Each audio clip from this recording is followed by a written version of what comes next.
some Denny Hamlin audio. He's on the outside pole. Get everything ready to go. Get us a good restart. Stay with them on the short. Destroy them on the long. Let's go. Everybody get up right here. It's a big deal. 8 months from now, it's going to be bigger. Treat it the same today. Let's go. I want to win. That's the point. This is where the championship will be won or lost in November. Fans on their feet, pace car on pit road. Kyle Larson, Denny Hamlin address themselves to the starting line. Larson is on the throttle, and we've got a green flag. Be clear, all back up. Clear Got up, a really clear good up. jump. I think he kind of caught Denny off guard where he started. Teammate William Byron right there behind him in tow. And look at what these restarts in that dogleg does. It puts you 3 and 4 wide all the way back through the field. No, this is one of those really cool tracks where not only can you use the apron on the front straightaway, but you're going to use it a ton in 1 and 2 as well. Larson, Byron, right where we left off last week. Those two Hendrick Chevys fighting for the lead. Byron takes it into 1. Larson holds him tight on the outside, but there's your lead change. Didn't see that coming. You know, we talked about the 5 car and the speed that he had. Talking to the guys in the garage area, they said, man, he's only got speed up front. I think they maybe made an adjustment, air pressure adjustment. Car's a little bit loose taking off. Look at that. You said, you know, before the race started, Denny's like, we got to get on this. And there he is passing for 3rd. Right up next to him. The other thing is, we talked about it, this track is a lot slicker, a lot hotter, sun beating down on it than they've seen all weekend long. I think it's going to catch a few of them off guard. I think that's what you're seeing with the 5. Christopher Bell got door slammed by his teammate Hamlin exiting turn 2. He drops as low as he can in turn 3, trying to rebound. Brad Keselowski coming to the outside around 3 and 4. Christopher Bell dropping back. Then you had Chastain coming, and this does not surprise me a bit. Super solid. We've talked about them 2nd and 3rd last year. Been solid all year long here. That Trackhouse bunch just keeps getting faster. Delivers fast cars for these guys. I think you're going to see a lot of Chastain today. I agree, Clint. Yep. I think that if I have a call for somebody outside of the usual suspects here at Phoenix, I think Ross has a really good shot. He's an aggressive driver, and he's had good results here. Who is that? Keselowski way down to the bottom? Yes. They use that dogleg apron in running, not just on restart. But it ain't just on the dogleg. That's Tyler Reddick on the bottom, and he used the dogleg down the back straightaway, the front straightaway now, and in the corner, all the way around on the apron. That apron in 1 and 2 is really helpful. It can be helpful on the restarts when you have grip and you can just pull the car wherever you want. But it can also be helpful later in the run when the car doesn't want to turn and you get your left sides over it to get the car de-wedged a little bit to get it to rotate and make the corner. Bell and Chastain continue to battle.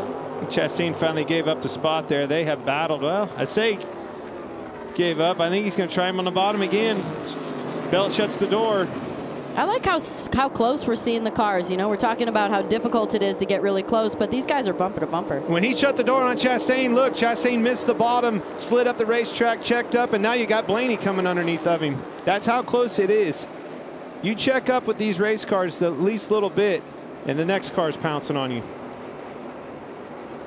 Especially if you do it in 3 and 4 because you have such a long straightaway after that.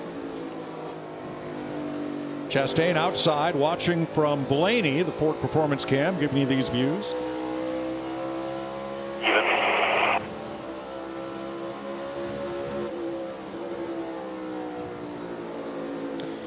You know, I always found 3 and 4 to be definitely the more challenging end. It at least exacerbates whatever your problem is. If it's not turning, it's going to be really difficult to carry any speed through the center of 3 and 4. And if it's loose, you can't get in and you can't put the power down. So 3 and 4 is really the critical end.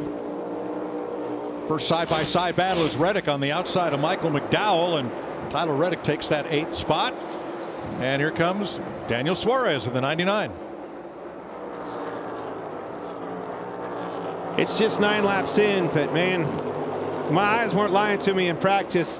Just like last weekend, it was a 2-horse race, and that 24 and a 5 are showing up again. The question is, can they hold this pace? Are they going to fall off on the tail end of this run? That's going to be the question. If they do that in this first stage, this competition's in trouble because they're running and hiding right now. We're laying down some fast laps. So already most cars have dropped off 4 to 5 tenths of a second from the fastest lap they ran at the start of this run. You know, that was the question. Are they going to be able to make this first stage 60 laps on tires? Obviously, the fuel window is probably closer to 90 laps, but there's no way the tires are going to last that. 60 laps in this stage, the way this fall off is, I'm not sure that they're going to make 60. Well, and not only are the tires going to fall off, but the drivers are going to be screaming. Joey Logano in trouble here. He's dropped back quite a bit as he and Martin Truex get together. A couple times, once, twice, Logano gets into him. Came up the racetrack, the car took off, he caught it, got back into him again. The first time makes you upset if you're Martin Truex Jr. The second time really makes you mad. Yeah, I'm going to say that early in the race, and look, Joey's an aggressive driver out there. I've had my moments, but I think that it's too early for that to be on purpose. I would imagine that he's probably sliding around a little bit. I wonder what it looked like a little further around the corner before that happened. But that's definitely not going to make Martin real happy.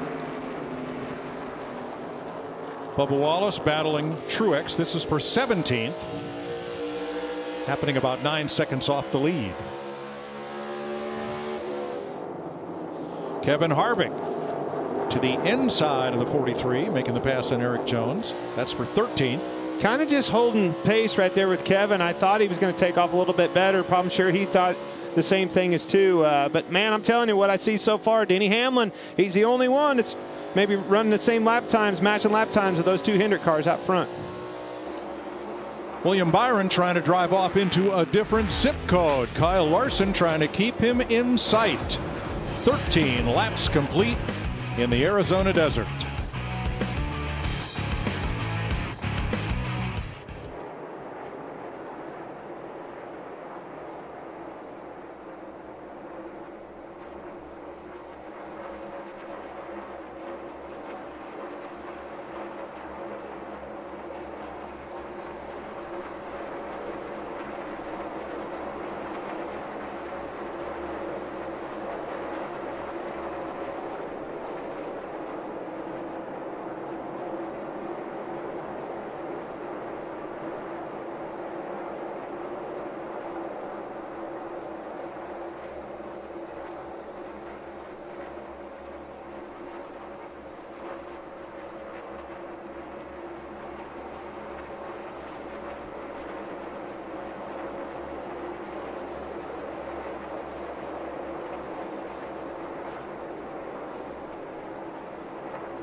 NASCAR on Fox is sponsored by Progressive Insurance. Save when you bundle auto, home, or motorcycle insurance. And by Ford, built for America.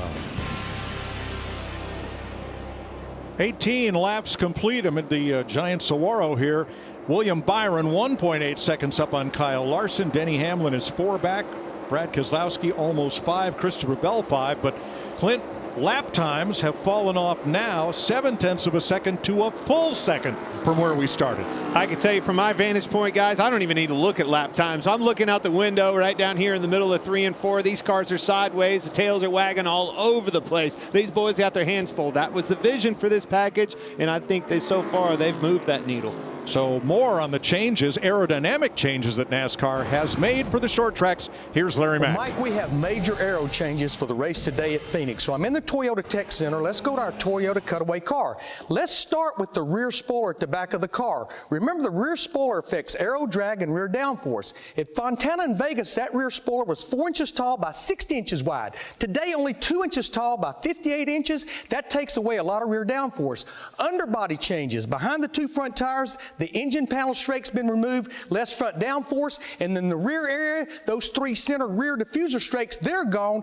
Overall, we've taken about 30% of downforce away from this car versus what we've been running. And Mike, that's the least amount of downforce we've had in the car since the late 90s.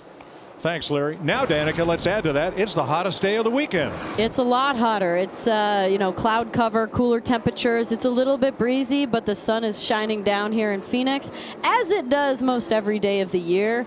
And the drivers, for the most part, everybody was saying it was less grip, and this is going to be a significant difference. I mean, we saw the difference in qualifying when a cloud comes over.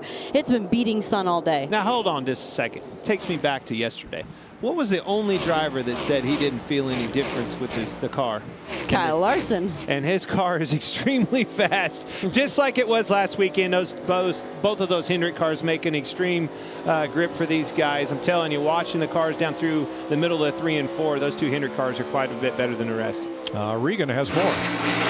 Well, Mike, keep an eye on this 5 car as we get further into this run. I spoke to Cliff Daniels this morning. In practice on Friday, they had a particular plan to run 30-lap runs to see where that car would go. But he told me from lap 30 to lap 60, which is where we're getting to right now, he had no clue that was going to be a big key to this race, what they needed to adjust at that moment. Jamie? Kyle Busch right now running 11. This team has had their hands full since they unloaded. They weren't happy with the car in practice.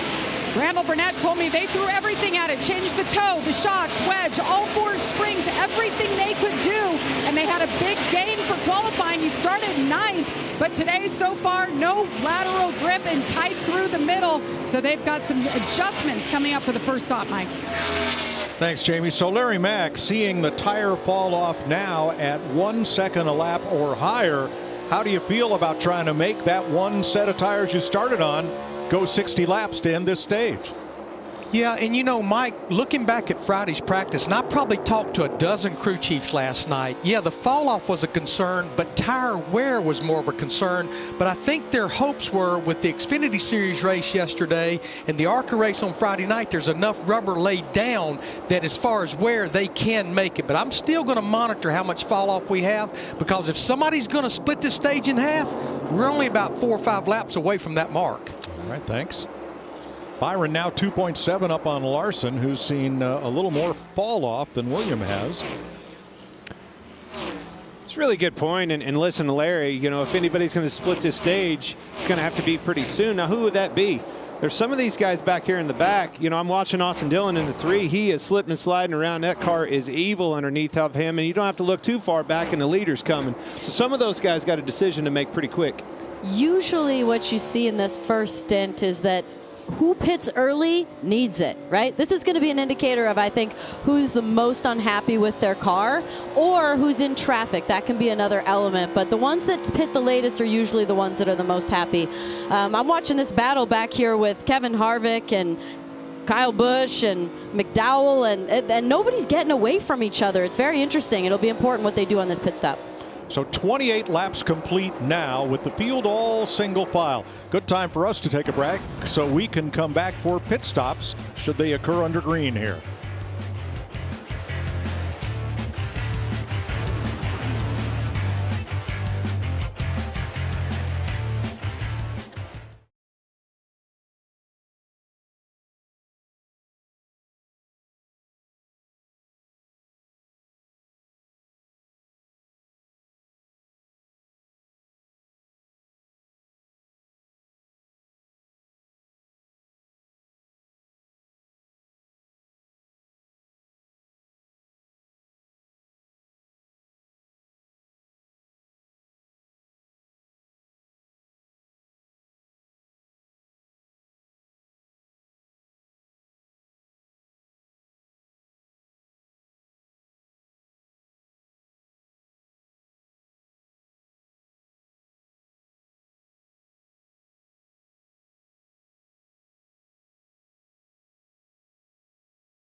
William Byron, who put a fire pit under his seat last week. This week, he has led all but one of the 33 laps so far, and he is 3 seconds ahead of his Hendrick Camaro teammate, Kyle Larson. There's our aerial coverage looking at Monument Hill, provided by Goodyear, powering the race from green to checkered flag and every mile in between. Goodyear, more driven.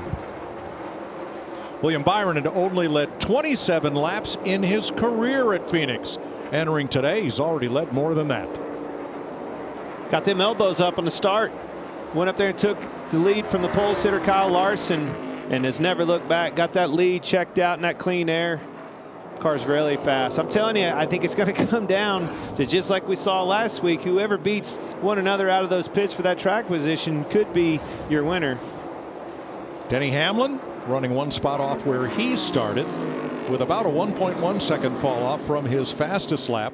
Good run in the early going for Team RFK. Brad Keselowski running in the top 7, and Christopher Buescher has gained more positions than anyone, up 7 spots from 21st to 14th. But the fastest car right now seems to be Kevin Harvick.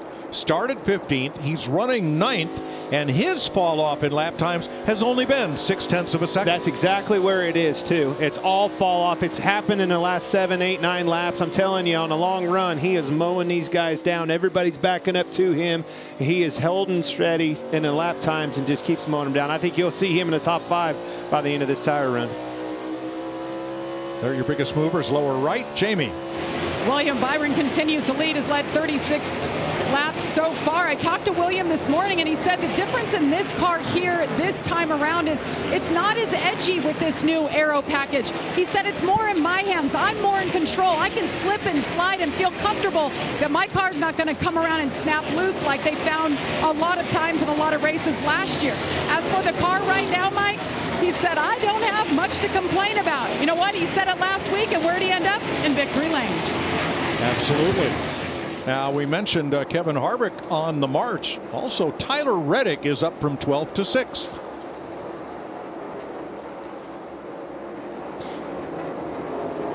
Larry Mack. Yeah, he's up to 6th position. I've been watching what he's been doing. Remember, this is a 5-speed gearbox. Everybody's working between 4th and 5th gear. But what Tyler Reddick has been doing, when he catches somebody, I watched it when he caught Ross Chastain in that one, he uses 3rd gear. Now, if he was out there by himself, that would be slower, but he's almost using it as a passing gear. Well, it's doing something right, I'm telling you. He was extremely fast here last year, 3rd in the spring race here. Got this 45 car rolling. Needs this race. Needs a good solid run here. Get this confidence and momentum going for him and his race team. This is Ryan Blaney at work. The downshift, moving up the racetrack, widening that thing out. Car looks pretty tight in the center, and then watch how loose it is under the throttle up off the corner. Yeah, but he has the wheel pretty straight. He gets it really rotated in the center. You can see he cuts down really straight. That's going to help so much with power down. That's smooth. That looks good. Car, it looks a little tight to me, and I think that's where that smoothness is coming from. But hey, I'll tell you another thing. He's running 5th. Car is handling good. So no one decided to split this stage in half. We've had no action on pit road, as you get a couple different views, including the driver's eye inside Kevin Harvick's helmet. You see him run Chastain down, and he drove right to him. And I talked to Kevin before the race. He said catching him is one thing, getting around him is another. Very hard to make a pass with somebody. You get in their wake, and it just slows you down. You're going to have to get out of that wake, go somewhere on this racetrack, find real estate where he's not running. Well, we saw that before we went to our last break. It was McDowell and him duking it out for quite a few laps. I was watching it up here, wasn't mentioning anything about it, and then he got by and just pulled away. So, you know, as he said, it's another thing to get by the car. So they're going to have to move around, and it doesn't look like there's necessarily one predominant line that is so much faster as the tires go off. It's just a matter of probably the car making a mistake in front of you. Harvick in 9th as you watch from the Hunt Brothers Pizza Cam. William Byron leading by 2.5. We're going to take you Fox side by side.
race tracker, and you note the first stage is much shorter than the other two here at Phoenix. We have been all green flags so far as we come to 11 to go in stage 1 now with 50 laps complete, and that status bar is going to migrate over underneath the Fox box, and when it does, you'll be able to show where we are in the race just at a glance. That'll show you green and caution, and the stage brakes are there in black. Well, you said it, 10 laps to go here in this stage, and I'm telling you, these guys are slipping and sliding everywhere. Cannot wait to see these cars get in. I want to see the tire wear, see how close they really are. May see it before they even get to pit road. There, so try not to get choked down over here if you can. You're gaining on this 54, 10-4. Well, William Byron and Kyle Larson have now run the last 250 laps. 1-2 or 2-1, take your pick. 200 laps last week, and the first 50 laps of this race as we come toward the end of stage 1 with 8 different teams represented in the top 10 positions. Man, you're really getting some guys up high. This is getting pretty interesting. We're only, we're 50 laps into it. They're struggling. Oh, 78 slow coming out of turn 4. Having some trouble here right at the start-finish line. And a long way to go to get to pit road. Let's see if he can get down. Caution could make this very interesting. Not going to happen. They're going to clear him down after this car right here. Gap. There he goes down. And he will get to pit road. You're right. Whew, that was a close one. Yep. I'm telling you, there's a close one on a lot of guys. Close calls, especially off the corner. You hear him talking about being loose and then tight in the center and then loose on the outside. That snapping loose on the exit can get you in trouble in a hurry. Not sure the problem on McLeod's car. He went high in turn 4. And in the wall, Ricky Stenhouse. Watch this. Slipping and sliding. Woo! Got out from underneath of him, got up in the trash, got into the wall. Just a kiss, though. Oh, Artie, that's just butter on the bagel. That's not a, he didn't hit the wall. He just kind of scraped it. A schmear. There you go. There you go. Bagel fans know what that is. Oh, look at that. So interesting about what the drivers experience inside the car. Absolutely. Look at that heart rate down there. Through the roof peg. Good exit. That'll do that to you, getting in that wall, slipping, sliding around, holding on to that baby. If you guys have ever wore a heart rate monitor while you've worked out, you know that 170 beats per minute is ticking. And that's the interesting thing about race car driving, is that you really have like the heart rate of a runner, basically. And so I always laughed and said, we do marathons every weekend because it lasts about 4 hours. Well, I didn't realize what it did until I retired. I could tell you how much it did. It's about 2 chins and about 15 pounds. I feel you, Clint. Harvick in 9th, looking for stage points. Here are the point standings with the race winners in yellow. Highest driver in points at the end of the regular season moves into the playoffs, along with the drivers who've won the most races. And then we go back to points to fill the 16 positions in the playoffs.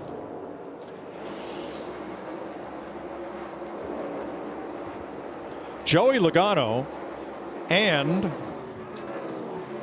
Chase Briscoe are just on or outside the top 20. Last year's winners here having no luck at all today. Pretty hard to believe. Dominated this race when we were here last. That 22 car, Joey Logano. Unbelievable how much trouble he's having.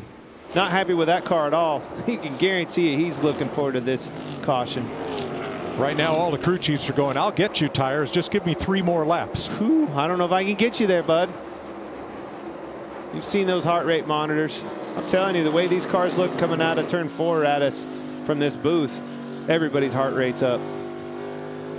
Now, Joey Logano's got to hang on right here to be the free pass car at the end of the stage. Going to have to keep Ricky Stenhouse behind him and hope that William Byron doesn't catch Ryan Preece and lap him before the green and white checker waves.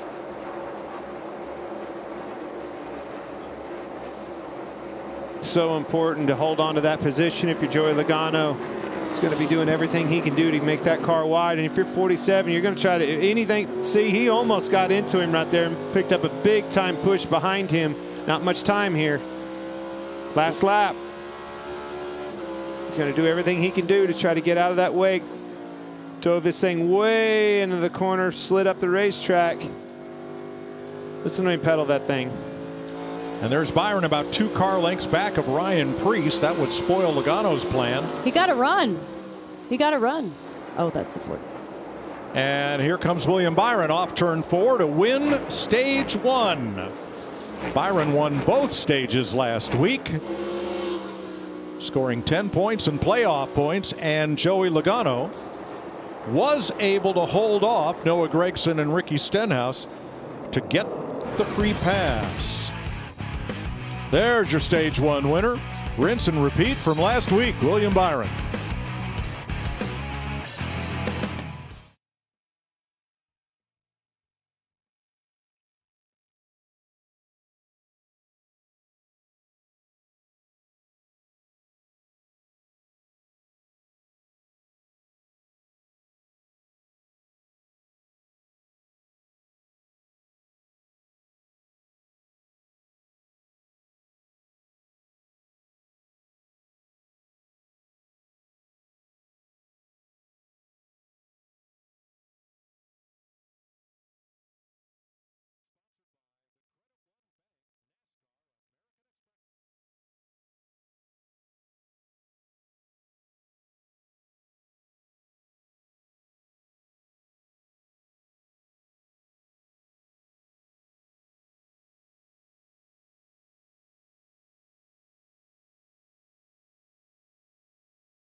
NASCAR on Fox is sponsored by the Credit One Bank NASCAR American Express Card and by Coca-Cola Zero Sugar. Is it the best Coke ever? Stage 1 complete. The 2023 World Baseball Classic continues tonight with a key matchup between Mike Trout and Team USA against Mexico, 10 p.m. Eastern, 7 Pacific on FS1 and the Fox Sports app.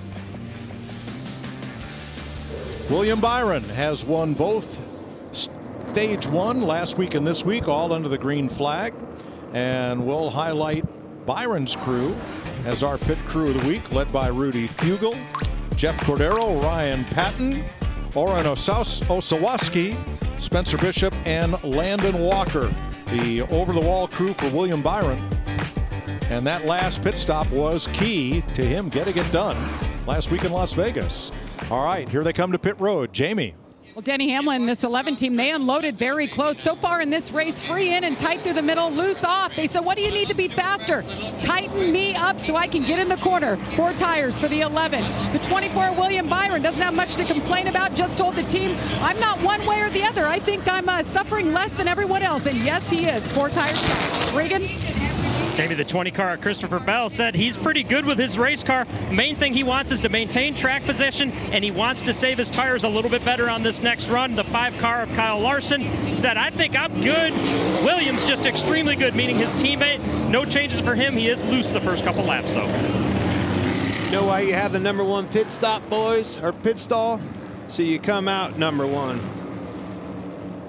Kyle Larson first off pit road as we look at our race off pit road, sponsored by Ram. Now the first stage was the short one. Stage 2 and 3 are twice as long as stage 1. Strategy will change.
Here are the stage points earned in stage 1. William Byron, stage winner 2 weeks in a row.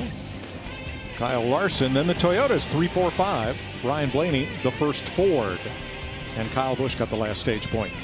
Well, you know, when you come here, as you're watching him choose, and you know, William taking that outside, he didn't want to be there. He wanted to be in that #1 pole position, but you have the #1 stall like the 5 car. That's your advantage. We saw that with Logano winning the championship last year, time and time again at these racetracks. But this one, with that pit road being on that big curve like that, the winner goes to that one. But I tell you, it was the pit stop too.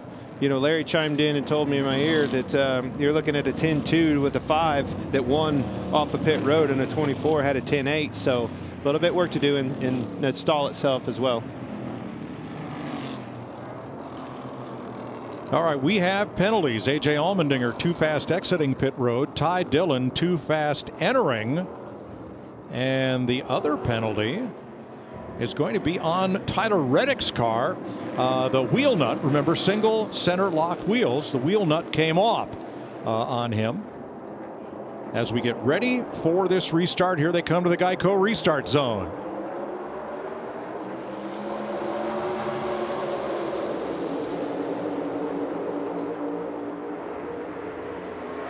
Kyle Larson got a nice wide out of turn 4 run just to get as much power down out there as he could to get the run. Looks like it's working for him. Holding on, yeah, there on the outside. They know how hard it is to get clean air. The battle for clean air is so important. I like the bottom though. If I'm new tires, bottom here is definitely the fast way. So did William. He didn't get that choice. He's trying to make that outside work. Not going to work this time. He's going to try to cross under to the 5. Don't let him. It's definitely here in the beginning. You need to get you down below. You get down below the line in 1 and 2. You can see that's where William was able to poke his nose in there. So, you know, staying very low at that end really pays off. I think you're going to see a little bit of difference in this run. It'll look different. Everybody got a chance to adjust on their cars. That 8 car was slipping sliding around a bunch. Kyle Busch was in trouble. 4 car, that long run speed. Maybe he can adjust that, get some short run speed out of it.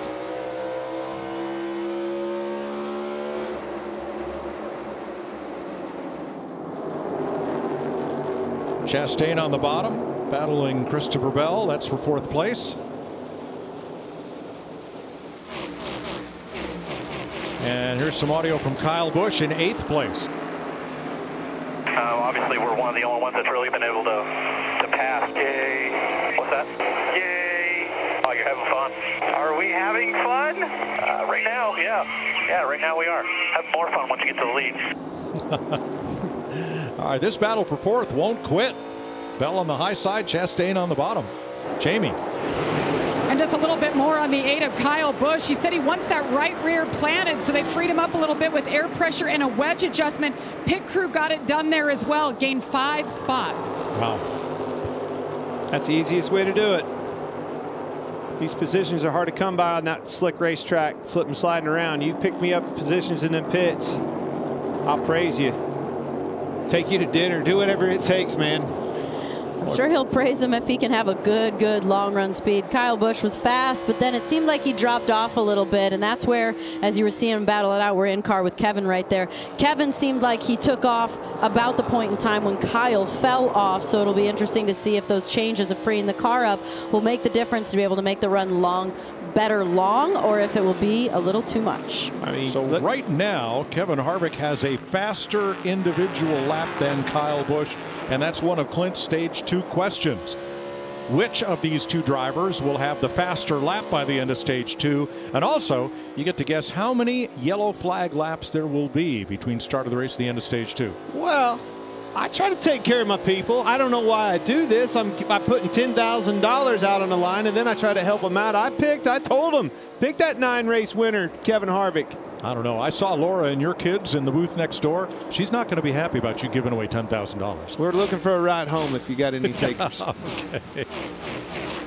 Let's clean up the issue of Tyler Reddick. Yes, they had a slow stop because the nut came off of the hub, but he did not leave the pit box until they replaced it. So no penalty, just a slow stop for Reddick, who dropped 7 positions on the pit stop. He has since gained 4 of them back on the track.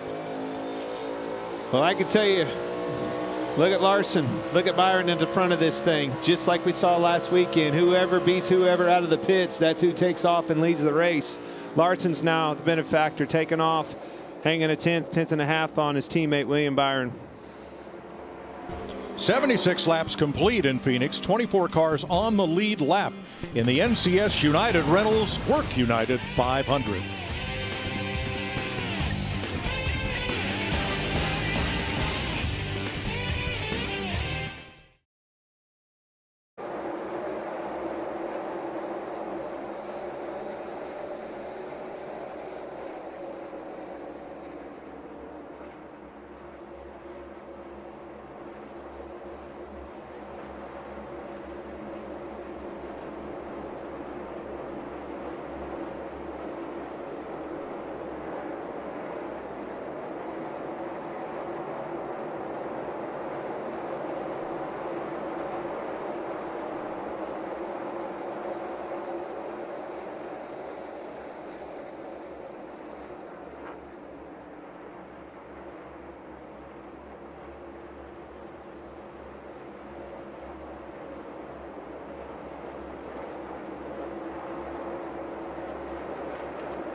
I did not come to play, I came to dominate. Dominate, dominate. I did not come to play, I came to dominate. Dominate, dominate. As they have the last few years, in November, NASCAR will return here to Phoenix to crown a champion in the Cup Series. Who will be the 4 drivers that battle for that championship? You could make a case for Kyle Larson. He and William Byron have led every lap so far, all 83 of them, with Larson out front by 1 full second. Let's give you an update on the Coca-Cola Racing family. Denny Hamlin started second, running third. Daniel Suarez in 13th. Joey Logano just got the free pass. He's back on the lead lap. Austin Dillon in 27th. Stage 1 was 60 laps. This stage is 125 laps as we get a view of several different driving styles.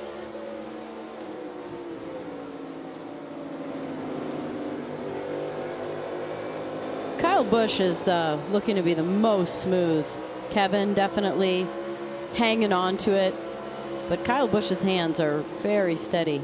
Kevin has always sawed on the wheel. As a teammate, he's always moved the wheel more than anybody. When you watch the steering traces, he always just saws on that thing to feel the race car. Right, right. I mean, that can definitely be just a driver tendency for sensitivity. I'm just saying that from experience, that it's how sometimes a driver will feel the car through the steering wheel. Sometimes it's through the throttle. Sometimes it's off the right front. Sometimes it's off the right rear. Every driver has a little bit of a different preference for how they test the limit. One thing I was watching here with Chase Briscoe, is see how solid his wheel is in the middle of the corner. He's fighting a tight condition in the middle, and then it starts getting snappy loose up off. You see him twitching up off, but right in the dead in the middle of the corner, that thing kind of goes to a wheel lock. Definitely tight.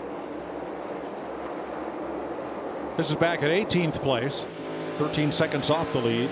Teammates Truex and Gibbs. Regan. Well, Mike, the 45 of Tyler Reddick continuing to have a good run today. You mentioned the trouble they had on pit road with the left front, but in that race car, he has been very happy. While a number of drivers complaining about handling characteristics, Tyler Reddick says his car is pretty close to neutral, so keep an eye on him as these tires start to wear out again. Jamie? Well, Hendrick Motorsports cars have been dominating this race, and their teammate Alex Bowman back in 13th. He got a bad qualifying run, was just too free. They tightened up the car for this race, but a lot of the same. Free on both ends. They tried to tighten him up there with air pressure and wedge, but he's just been back there mired in traffic, so hard to tell exactly how good his car can be if he can get up there with his teammates. One of the things that I've noticed is just how in the lead, obviously, William Byron pulled away. Kyle Larson's on the radio during the yellow saying that Williams just that much faster, but now Kyle out in the front and he's commanding the lead. So I'm just seeing how critical it is to have clean air, and we're seeing how challenging it is to actually get by a car. Dirty air is track position's going to be a big deal today. Well, I think that's why those two teammates race each other so hard on the front side of that first lap. It's so important to beat one another to that clean air. Best story of the day, Brad Keselowski. Last year, his first year with RFK Racing, he did not run a single lap in the top 10 at Phoenix in either race. Today, that number 6 has been in the top 10 every lap so far. What a turnaround. Spent some time with him. He was obvious on the pre-race, but I spent quite a bit of time with him before the race down in the garage area, just trying to figure out where that is. And man, the answer that he tells is just people reorchestrating. We've hired some new help and reorchestrated a company from the ground up. Man, it's nice to see that hard work and dedication, starting to pay off. Very, very solid week in and week out this year. Battling pretty hard at this point in the race. You see the 4 and the 45 wheel banging, going down the back straight in the dog leg. You're trying to get every position you can. It's obviously very challenging to pass, so when you finally make it happen. So Larry Mack, 125 laps in this stage. How do you want to break this up for pit stops? Yeah, I've been doing a little math, Mike, and we went back racing at lap 68. So I'm going to split it in half, which is somewhere around 55 to 60 laps per run. So I'm saying right now somewhere around lap 120 to 125, which is somewhere around 25 to 30 laps from right now. That's when you're going to probably hit pit road. But if somebody comes a little early, you cannot be far behind them. Thanks, Larry. Look at this battle between teammates. Almirola and Priest have been side by side or nose to tail for about the last 12 laps as they work their way past Josh Berry. Well, when they did it with some persuasion. The 10 car was in the back of the 9, moving him up out of the way down here the last lap in 3 and 4. They ended up getting sorted out, but those guys were getting pretty pushy. A couple of drivers there that have had a tough start to the season, getting caught up in other people's crashes. Speaking of pushy, Kevin Harvick hounding that 6 Keselowski, trying to move around. He told me you got to not run in the wake of that car in front of you. Move around, stay out of that air. You see Brad stick his hand out the window? He pointed low. He doesn't want to fight that, right? I mean, sometimes you just cut your losses, but you saw Brad stick his hand out the window and point low. From Kevin's perspective, he's saying, go underneath me. Well, the 4, I think, got in the back of him a little bit. Are you sure he was pointing go low, or what are you doing? Is that the middle finger or the pointer finger? I don't know what finger he showed. Maybe I read These guys that wrong. are racing each other hard. You have to. Every position counts. Very, very important. Hard to come by. Kyle Larson's lead is shrinking. It's now down to a half a second over William Byron. Let's listen in on the leader. Your 1 and 2 is good. It's pretty consistent. The difference in 3 and 4 is just how close we get to the line, kind of center off. When William beats us, he's a little lower, and when we beat him, we're a little lower. That's the difference. I think the 5 car is starting to slip and slide around, get loose, sliding up out of that line. Can't hold it down like Cliff wants him to. Needs some adjustments. Maybe William can catch him. William Byron closes in as the Hendrick Chevys run 4.5 seconds ahead of Christopher Bell. Kyle Larson, your leader.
"102 laps complete." If you think you're watching last week's race at Vegas, well, this has the same complexion to it up front.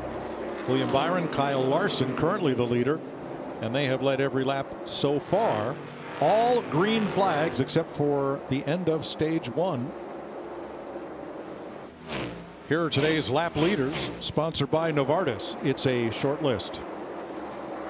Kyle Larson, William Byron. Christopher Bell, after getting past Denny Hamlin, able to drive away from Hamlin by about a second, but remains 4 seconds off the lead. Running some pretty sporty lap times, though. Christopher Bell's keeps getting stronger and stronger. Maybe by the end of this thing, a couple more adjustments, they can get this hot rod where it needs to be. Go after them Hendrick cars. William Byron had closed to within about 0.3 of a second of Kyle Larson, and now he's dropped back by the same amount. What's up there? Cannot pass with these things. He will pass him when he gets down to pit. He's staying shoot distance, okay? Just stay locked in, bud. Doing really good here. Stay locked in. Keep chipping away. Got me. Hard to pass, he says. I don't think he's going to get him just mano-a-mano. I think you're going to do exactly what they're starting to get into. You use these lap cars, and it's not, you know, you're watching where they move up out of the groove, give him that bottom. As they start getting the guys that are racing to stay on the lead lap, they're not going to give them the bottom. He's going to have to, that's going to force the leader Larson to move up out of the groove. That gives William an opportunity. Kevin made that pass on Ross Chastain look pretty easy. He caught him, and he got by him in the middle of 3 and 4, cleared him. And Ross didn't even get a run down the front straightaway. So I think your pick, Clint, for Kevin being the one at the end at the top, I think is a pretty good bet. He looks super solid, and he got by Ross Chastain easily. They don't call him a closer for nothing. Next Sunday, we are headed to the high banks in Atlanta, where now it's super speedway style pack racing. Race day, 1:30 Eastern on FS1. Race day moves to Fox at 2. Green flag just after 3 o'clock Eastern time on Fox. You want to talk about wild? That racetrack get you on your feet. Pretty much a super speedway now. They're going to be bumping and banging, drafting all over the racetrack. Cannot wait to get to the ATL. See what these boys do over there. Ryan Blaney holds off Kyle Busch for 8th place.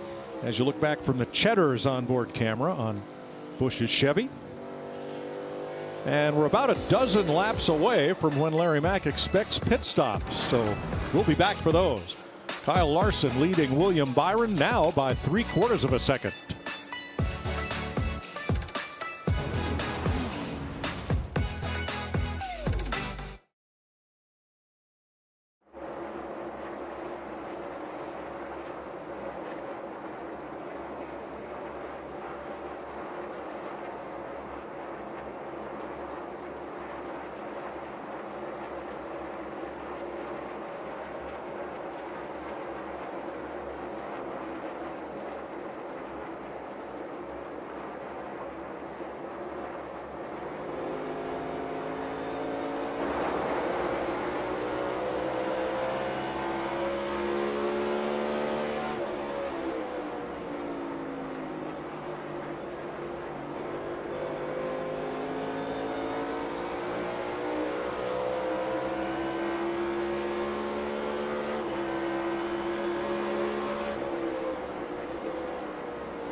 NASCAR on Fox is sponsored by Toyota.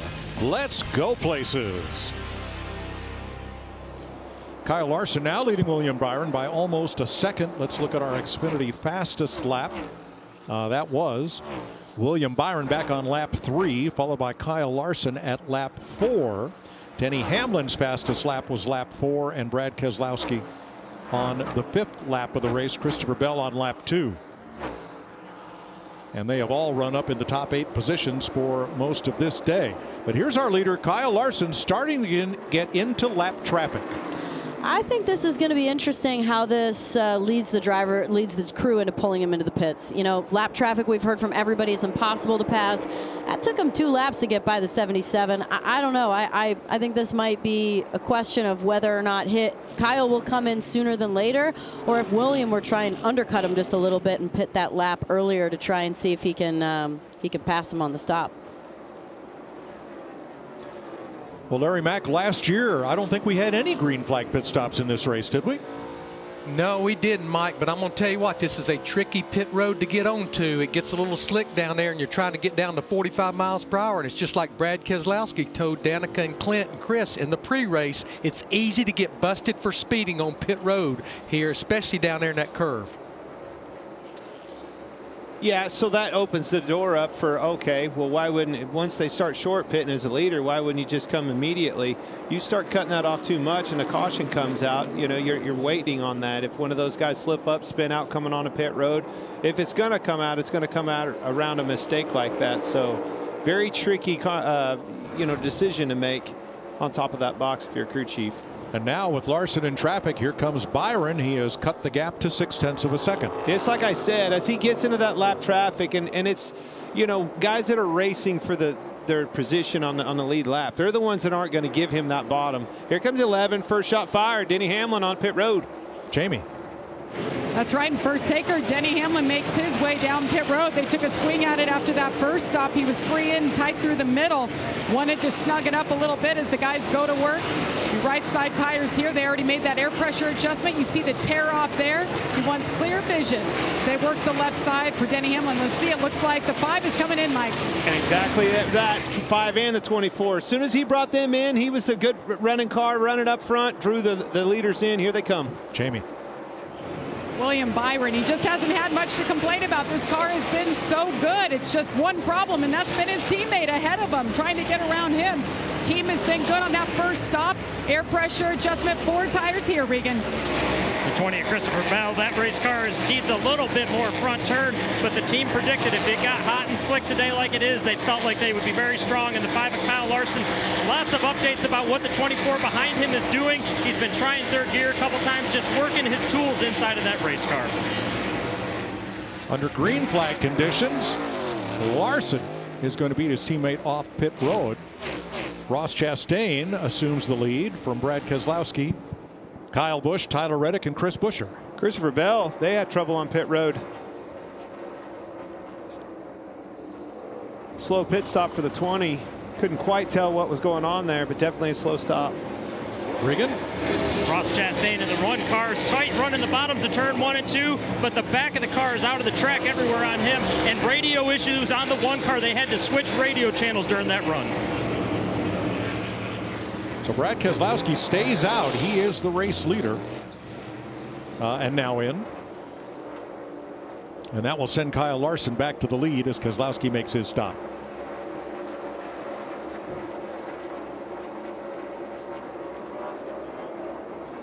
So things cycle around now with all the lead lap cars, save Austin Dillon, having been to pit road. You heard Larry talk about it. No mistakes on that pit road. It'll be interesting to see if everybody makes it out of this thing unscathed. No speeding penalties. So a lot of guys having a little bit of trouble in the stall. There it is, 34 and 8. Too fast.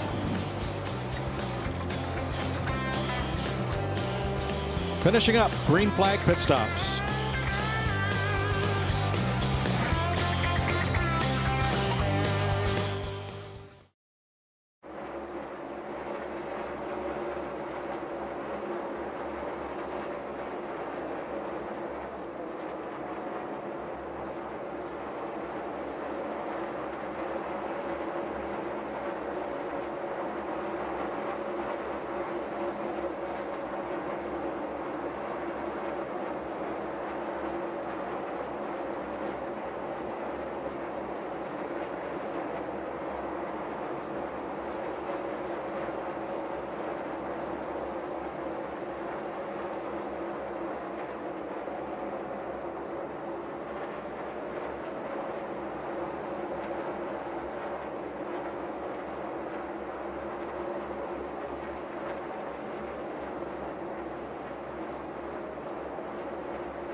After green flag pit stops, Kyle Larson, your leader. William Byron still second, but now 1.2 seconds back, as you saw, with 127 laps complete. Here's your aerial coverage provided by Goodyear, powering every lap, every mile, and every victory on the road ahead. Goodyear, more driven. Let's clean up pit stops.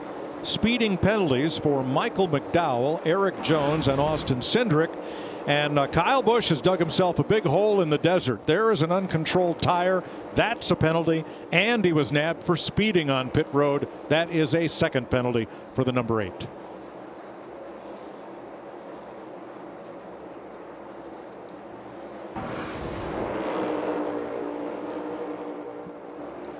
The pit member on William Byron's team that you saw go to the ground during that stop, he has brushed it off. He's okay and will continue.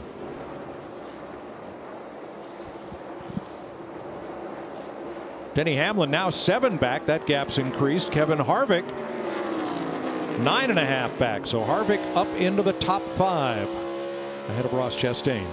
He needs these long runs. Car doesn't really take off on a short run. Takes literally 25, 30 laps before it really starts showing up in his favor. Talking about Kevin Harvick in the 4. Well, you just said in his favor. Do you think it's that everybody else falls off more than him? Yeah, but I think, all right, why? I think it's his driving style. I think he's always been good on a long run, but somehow, some way, Rodney Childers is going to have to get him probably a little bit free, to take off, and the car comes to him on a long run. Doesn't get tight in the middle quite as much as everybody else. But yes, it's all about the fall off, equation, and somehow they're going to have to get that thing going when you get to talking about the end of this race and the closing laps, so he can get competitive on a takeoff. Probably the biggest loser on those pit stops was Christopher Bell. He came in 3rd, but had a 19-second pit stop and came out 8th. Jamie. You guys talk about the 4, Kevin Harvick. He's up 11 spots since the start of the race. I talked to him this morning, and he said the key to today's race is going to be to have a car that is universal, meaning you can move around, run the bottom, run the middle, run the top. He's pretty much been able to do that. His only feedback, though, he needs more front turn. They've made the back better, but he wanted an adjustment for the front turn, and that's what they just gave him on that last stop. Well, that's that center, right? Everybody's been talking about these cars all weekend long being loose in, loose off, but tight in the center. If he needs some more turn, needs that thing to rotate in the middle. I feel like a strength of Kevin's is how smooth he is, and he makes very little mistakes. And so maybe part of what's kept giving him long run is that he's tight in the center, but he's not abusing the car. Well, hey, that experience, it pays off somewhere. It's got to.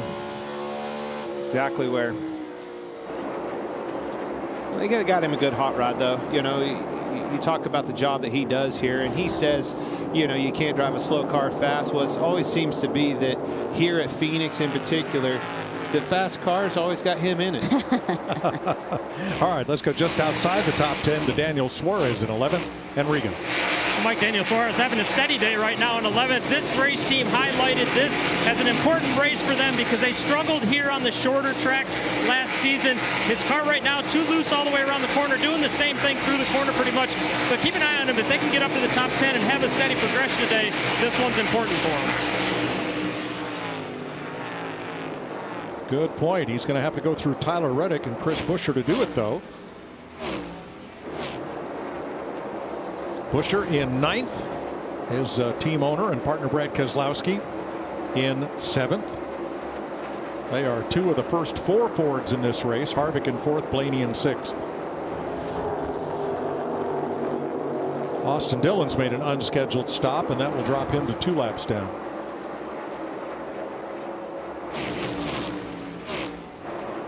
Yeah, they've really struggled this weekend with that 3-car. Austin Dillon wasn't very good in practice, struggled qualifying, and that thing has looked evil every lap down here in 3 and 4, completely sideways all over the place. Here's his younger brother Ty in the 77 trying to hold back Zane Smith, the truck champ, doing some races in this number 38 as Brad Keselowski wants by, and so does Christopher Bell. Heck of a battle here. Bell in that 20 trying to gain them positions back from that slow pit stop. Brad doesn't want anything of it. Going to be another 3 wide right here. In the wall, Eric Almirola. Right at the start-finish line. I heard the tire explode. The wheel left the hub. It's rolling around by itself. And hope nobody hits it. We're under caution. And that's not the entire wheel. That's a good chunk of it. Yep. So the first caution for cause in this race comes out at lap 139. Almirola trying to rebound from a crash at the end of the race last week when somebody got up in his line, bringing out the yellow flag.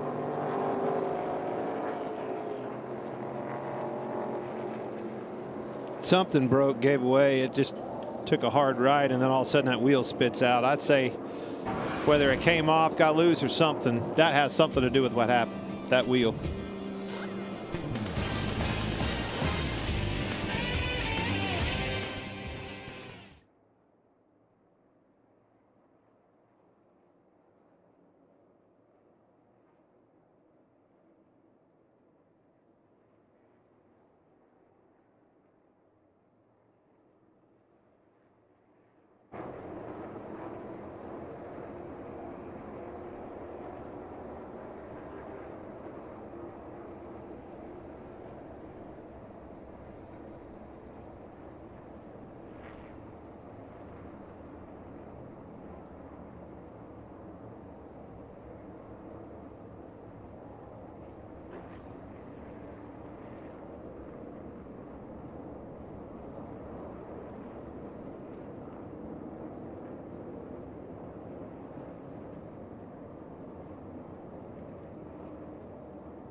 Welcome back to Phoenix, where Eric Almirola has brought out the caution at lap 139. He came into the pits, got a replacement wheel and tire, started to pull away, and noticed that the right rear toe link was broken as a result of that impact with the outside wall. Backed up into the pits to get that repaired. There is the end result. And now they're working on the right rear. We listened in. The inside of the wheel is still on. The outside's laying right here up on your left. No, we didn't flatten the tire, right? The wheel broke. Correct, the wheel broke. And pit road is open. Kyle Larson, William Byron, Denny Hamlin bring them in. Jamie? And Denny Hamlin in the 11 has done a nice job today, running top 4 all race so far. He said he's better on the short run there, a little bit tighter, so that has helped. He needs a little bit more, though, on entry. The 24, William Byron, said he needs a little bit more front turn as well. They're going to do a quarter round of wedge in the right rear. Regan? The one car, Ross Chastain, is loose all the way around the racetrack. He also lost drive off of the corner that run, meaning when he went to put the power down, the back tires would slide and spin too much. The 5 of Kyle Larson, tighter this run than he has been all day long. Keep in mind, the cars are spread all the way around the racetrack. He commented about that, wants a little bit of help on that. Once again, Larson first off pit road.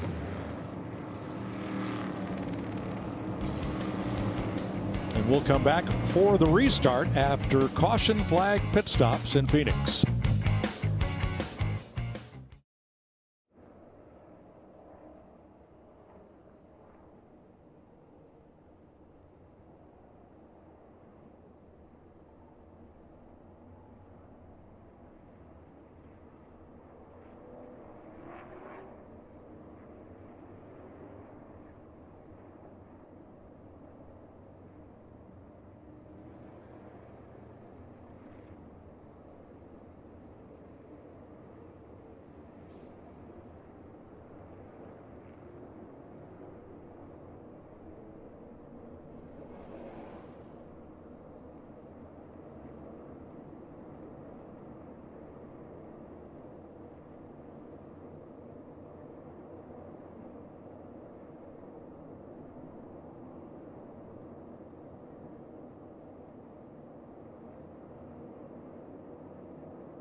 2023 World Baseball Classic continues tonight at Chase Field.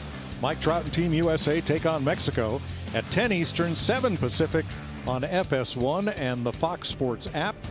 And there is the site of the World Baseball Classic here in Phoenix. Coming to the choose, as it'll be 1 to go after cleaning up for Eric Almirola, who hit the wall pretty hard. Maybe Regan can update as to what happened there. Yeah, Mike, I just checked with the team down here. Crew Chief Drew Blickensderfer said they had no loose wheels or anything like that. They believe the wheel just straight up broke, and there was a portion of that wheel still on the race car when he made it to pit road finally to make a pit stop. Thanks. And that'll be a 2-lap penalty for that wheel coming off the car, number 10, for Eric Almirola's team. Here's your Progressive race summary. Kyle Larson, one of 4 leaders. He and William Byron have led the most. Keselowski and Chastain 1 lap each. So 5 lead changes. 23 cars now on the lead lap. 2 caution flags. 14 cars took the wave around here, including Kyle Busch, Allmendinger, McDowell, and Jones to get back on the lead lap for this restart.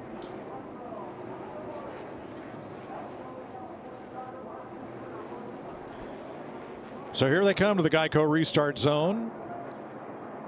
40 laps to go in stage 2. Larson and Byron, class of the field all day. Let's see if Hamlin or Harvick have anything for them. Green flag. Green number 4 keeps getting a little bigger in the mirror for them Hendrick boys. Maybe he could put some pressure on them. Tyler Reddick dropped down real low right away. Looks like he's making it 3 wide on the inside and 1 and 2.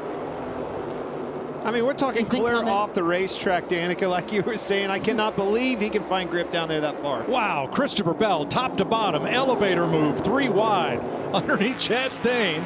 That was a big move. Woo! Man, they're still tight hitting out each there. other. Yeah, it is.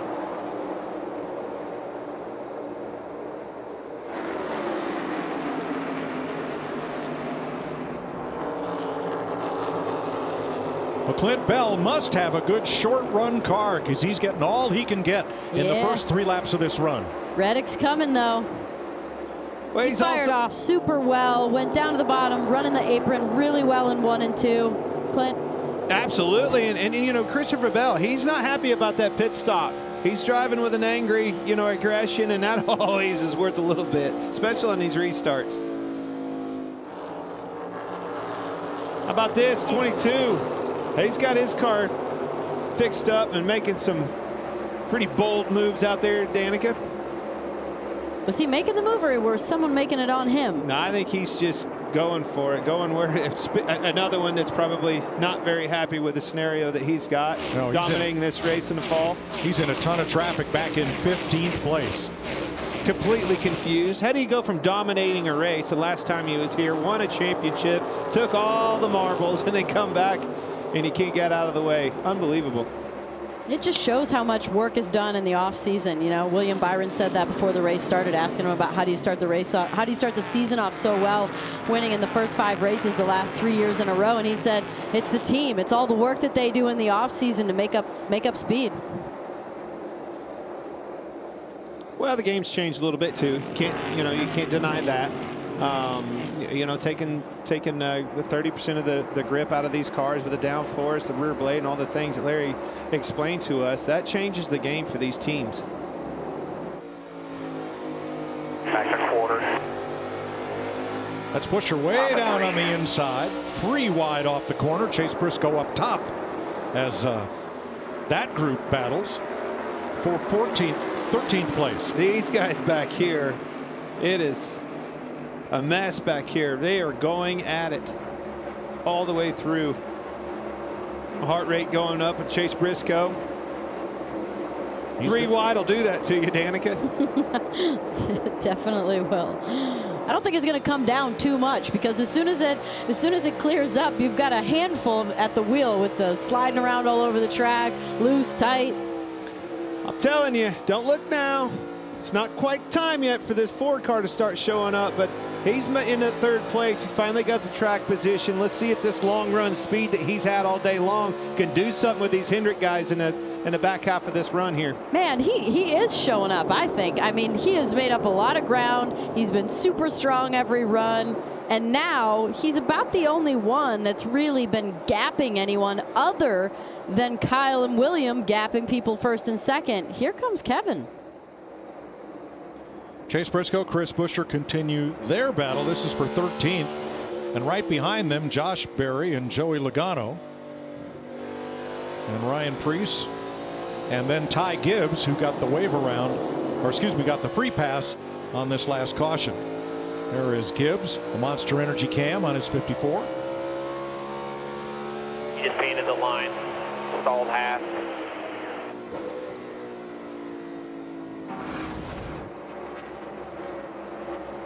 Little contact here, a little casual contact, if that. Maybe just enough to take the lettering off the tires. Just enough to let him know you're there. Yep. Hey, that's one thing. Looking at that, and I've watched everything about it. You got to pay your dues, unfortunately. And that Josh Berry, I've watched Almirola move him. I've watched there's people that are showing him the introduction of the Cup Series the hard way. Nobody's giving him an inch out there in the racetrack, but you expect that as a rookie coming in. Wow. Speaking of not giving him an inch, check that out. That's as close as it gets. That was Buescher 17 doing a slam the door in the face of Daniel Suarez. Well, Suarez was in trouble, and Buescher had the big run on him, didn't quite clear him. That could have been a hook in the right rear, head on into the wall for Buescher. That was extremely close. Yeah, whatever you need here by half. Look at, you could see the 99 out of the gas. Whew, that was close. Right across his bow came the 17. 99 was in trouble, trying to stay off the 14 on the outside of him, checked up. 17 was there.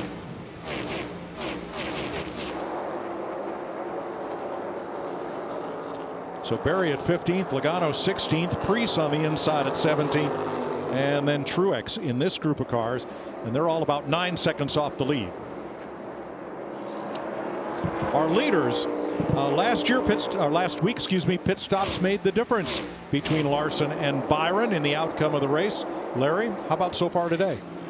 Well, Mike, Earnhardt used to tell me I can pass them a whole lot easier on pit road than I can on the racetrack. I'm not sure how it's going to work between these two pit crews. The green flag stop at lap 119, the 5 was 10.376. The 24 was 10.376.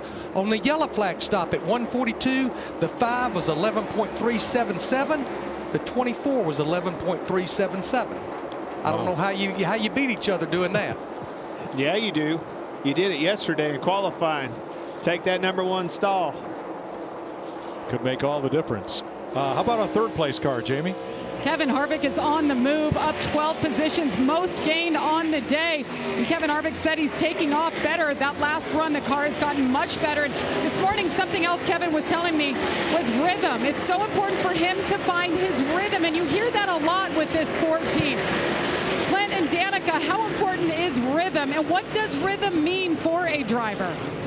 This track is such a rhythmatic track. You have to find your groove. Both ends of this track are completely different. 1 and 2, very wide sweeping corners. The thing wants to get it from underneath of you. You pick the gas up way early in that corner, asking a lot out of it. Very loose. Everybody's been complaining about loose off of 2. Then you come down to 3 and 4, down that very straight back straightaway into 3, tight into this racetrack.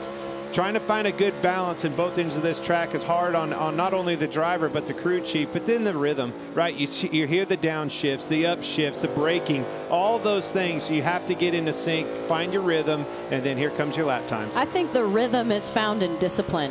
It's easy to overdrive any part of the corner here. There is so much moving around.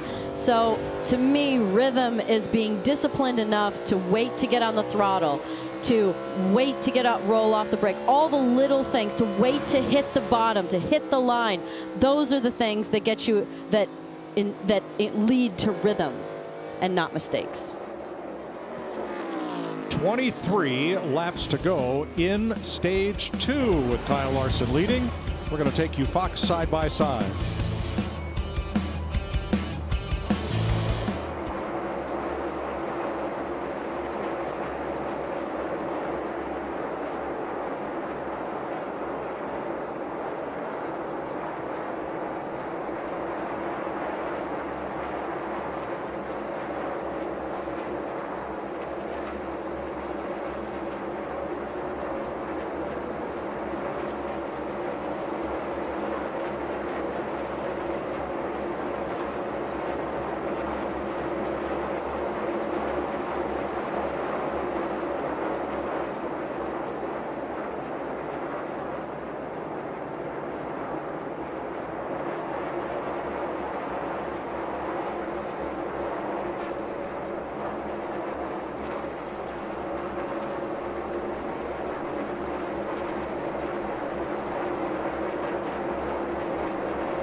.168 laps complete in the United Rentals Work United 500 at Phoenix. Kyle Larson out front. This battle back at 10th place,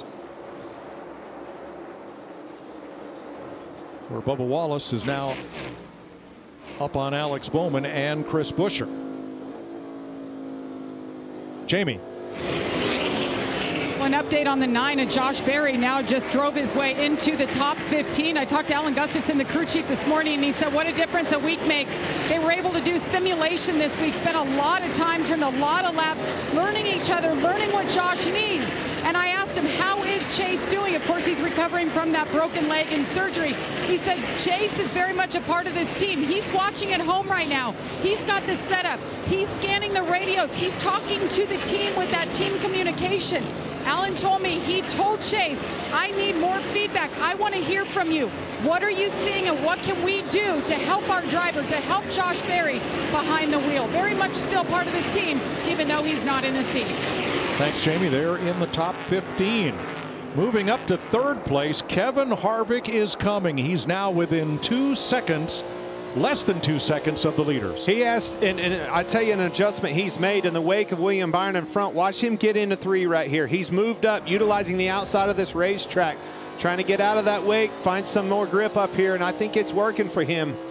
Starting to catch him a little bit here, inching in on him. That could be what he's doing, but he also could just be looking for where the car rotates. You see he goes in just a little bit shallow, lets it have its head, kind of drifts up the track a little bit, and then is able to get the power down. But see how William Byron went in on the outside and come back across, diamond the corner off. Harvick did the opposite. He went in shallow. Look at the outside, trying to find this little bit of that traction up there, the grip strip you see. Put some of that resin way up high on the outside of that corner. He's starting to work on that, find it, see if he can figure out a groove up there. He talked about that, needing to be able to use all the different lanes on the track. So sometimes when you're sitting there, it's a matter of just kind of feeling it out. Because once he gets up to him, he needs to think about, where am I going to be able to get by him? If he runs the bottom, can I run the top? If he runs the top, can I run the bottom? Sometimes you need to play around with it and just know how it feels. So when you get to that moment, you can really commit. Well, and what that moment is, I think, is it's coming. And that moment is this lap traffic. As these leaders start getting into lap traffic, they're forced to move around. Now Kevin Harvick's already been moving around. He knows where his car is going to work. I think that's going to be his opportunity. We'll see if they have trouble in that lap traffic. Maybe that Ford car can take advantage of this long run speed. Ricky Stenhouse, the Thomas Breads cam, giving us quite a battle with Austin Cindric and Corey LaJoie. They've been going at each other pretty hard. All three of them one lap down.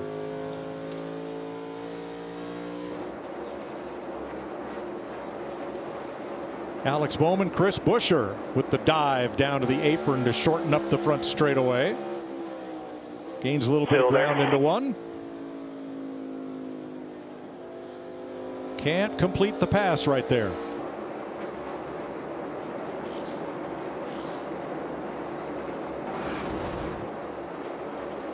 And this was a couple of laps ago. Whoa, Bowman. It's still Style out from underneath that. It ain't done Style yet. points. What a save.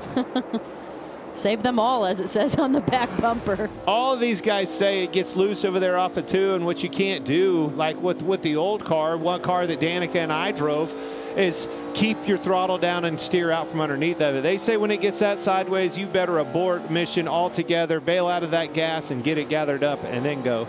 That's exactly what you saw. I saw the flames way out of that car, lost a lot of speed, but he lived to see another lap.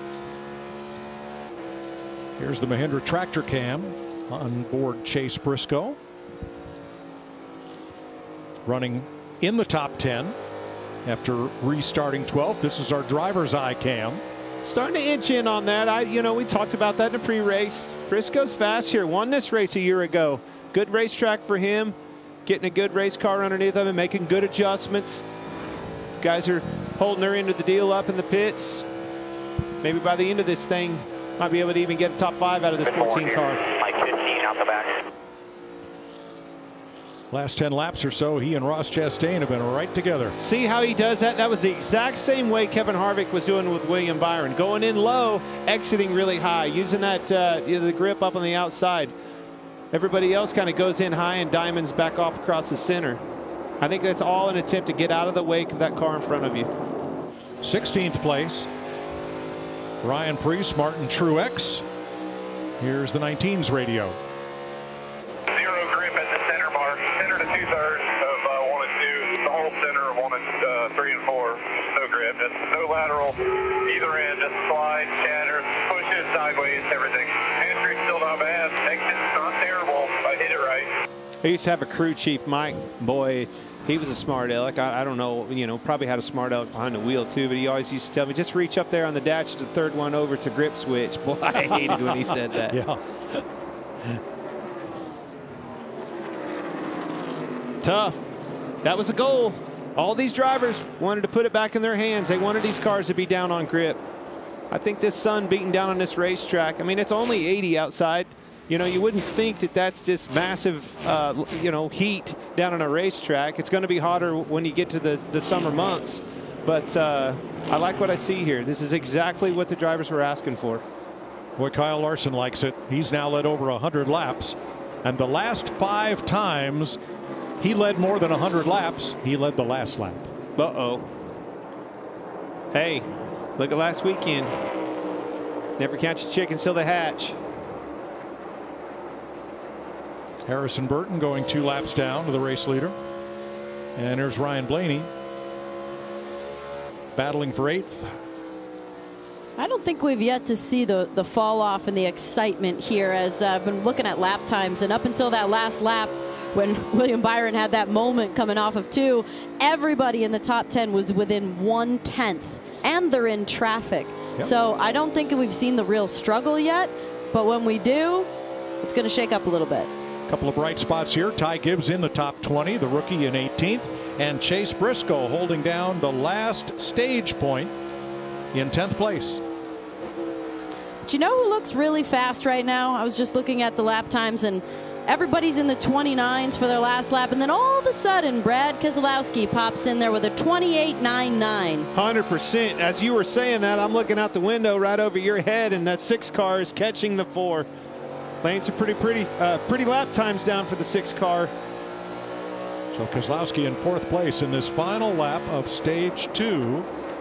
And that's what he said before the race started. He said, I think we have a good long run car. So he's right. Tells me they have a good balance on the race car. You know, something that he did not have whatsoever last year. When you have a good balance in your race car, your communication can find the rest of it, fine-tune the rest from there. Kyle Larson wins stage 2 by 1.2 seconds from William Byron. Kevin Harvick 2.5 back. Brad Keselowski 3.5 back. Second time that Larson has won stage 2 at Phoenix. When he did in 2001, he won the race.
Today's aerial coverage is provided by Goodyear, powering every mile and every moment on NASCAR's road to victory. Goodyear, more driven.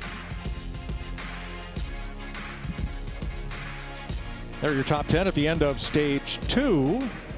Looks like also the drivers that took the wave around on the last caution did pretty well. There are the stage points earned today. William Byron, Kyle Larson split the stages and each ended up 1 point short of maximum. Next week, Atlanta. That mile-and-a-half track got woke up with the repave and the high banks, and now it races like a super speedway. So when we head there next Sunday, race day will begin at 1:30 Eastern on FS1 and move over to Fox at 2 o'clock. Green flag 3 p.m. on Fox from Atlanta. That place was already fast. And it got faster. In fact, and they have changed the pit entry at Atlanta. They're going to put the commit box at the entrance of turn 3, because if you try to stop up in turn 4 and get on pit road at the speeds they're running now, could Chaos. be mayhem. Yeah. Well, not only are they are their speeds through the roof, they're 3, 4, 3 wide and coming to that that pressing situation. But I agree, Mike. We were sold on something and kind of thought of it. We went there, and holy cow, what a big change at Atlanta. Wild, wild race.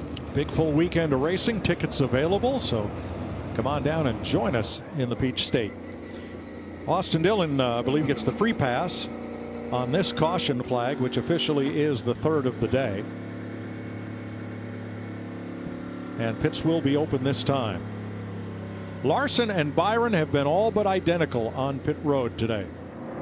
And whoever gets out first is whoever's going to lead that next group of green flag racing, it appears. Yeah, if you're William Byron, I need to get on the bumper of that car. Harrison Burton's up there in between them.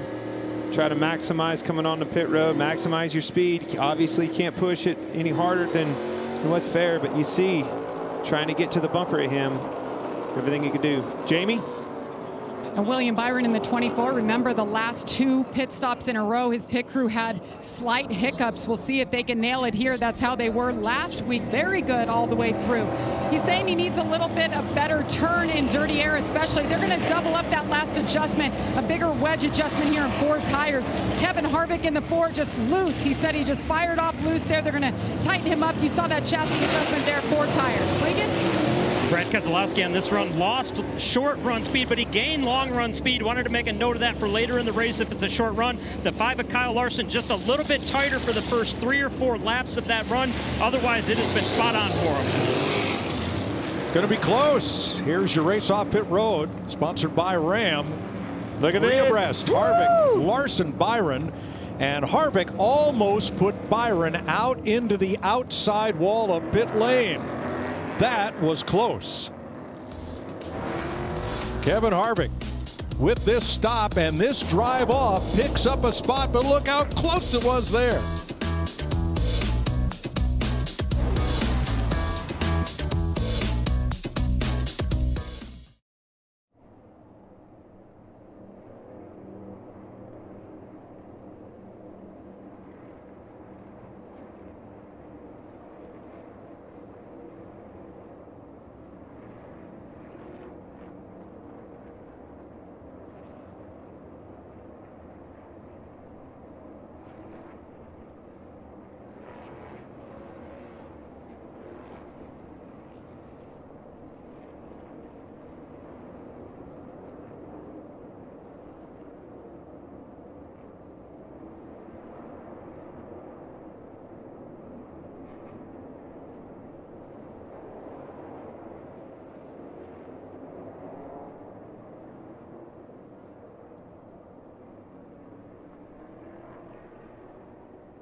Back here in the Race Day studios, it has been a Hendrick Motorsports show so far out in Phoenix. Of course, Kyle Larson, William Byron leading the majority of the laps, sweeping the stages. Hi, everyone. I'm Shannon Spake. He's a Daytona 500 champ.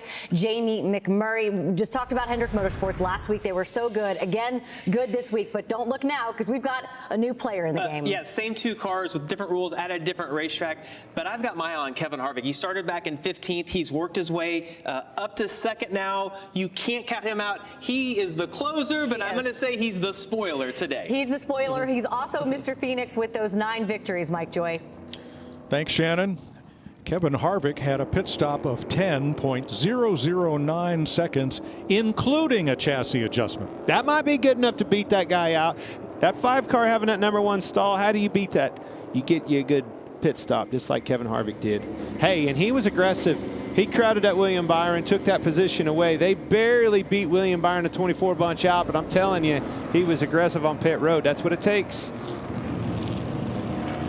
I want to see if his car will take off. You know, we keep talking about that long run speed that he has, and I'm talking about Kevin Harvick. I want to see if he's able to take off with these Hendrick cars and the speed that they have, the raw speed up front. Chevy Ford front row, Larson and Harvick. Chevy Ford second row, Byron and Keselowski. An all Toyota third row with Reddick and Bell. Then Blaney, Hamlin, Chastain, and Briscoe, the top 10 as they approach the Geico restart zone for stage 3. Harvick lagging back on him a little bit, rolling to him. Pretty good start for Kevin. A lot of bottom feeders down to the apron there. 4, 5 wide as they get to turn 1. Whoa, a big slide up the track for Ross Chastain in the 1.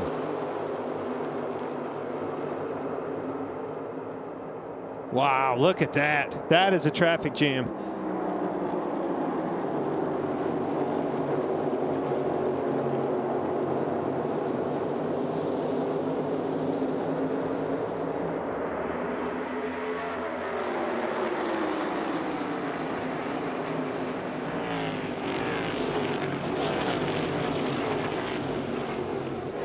They are still 4 and 5 wide back here, though.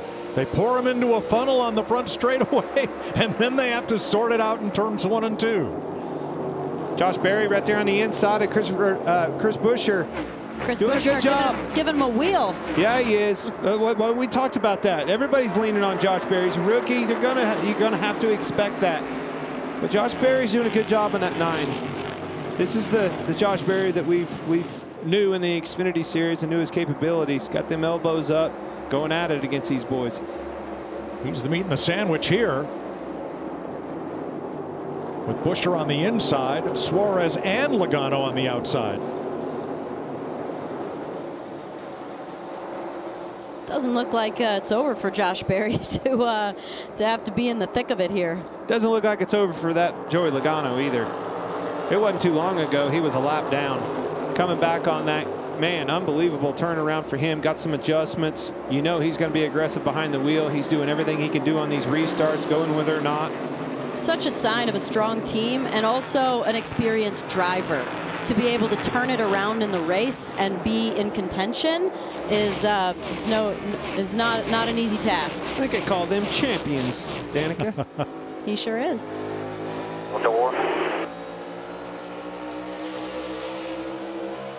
Door, quarter, bumper, clear. Tyler Reddick, Chase Briscoe battling.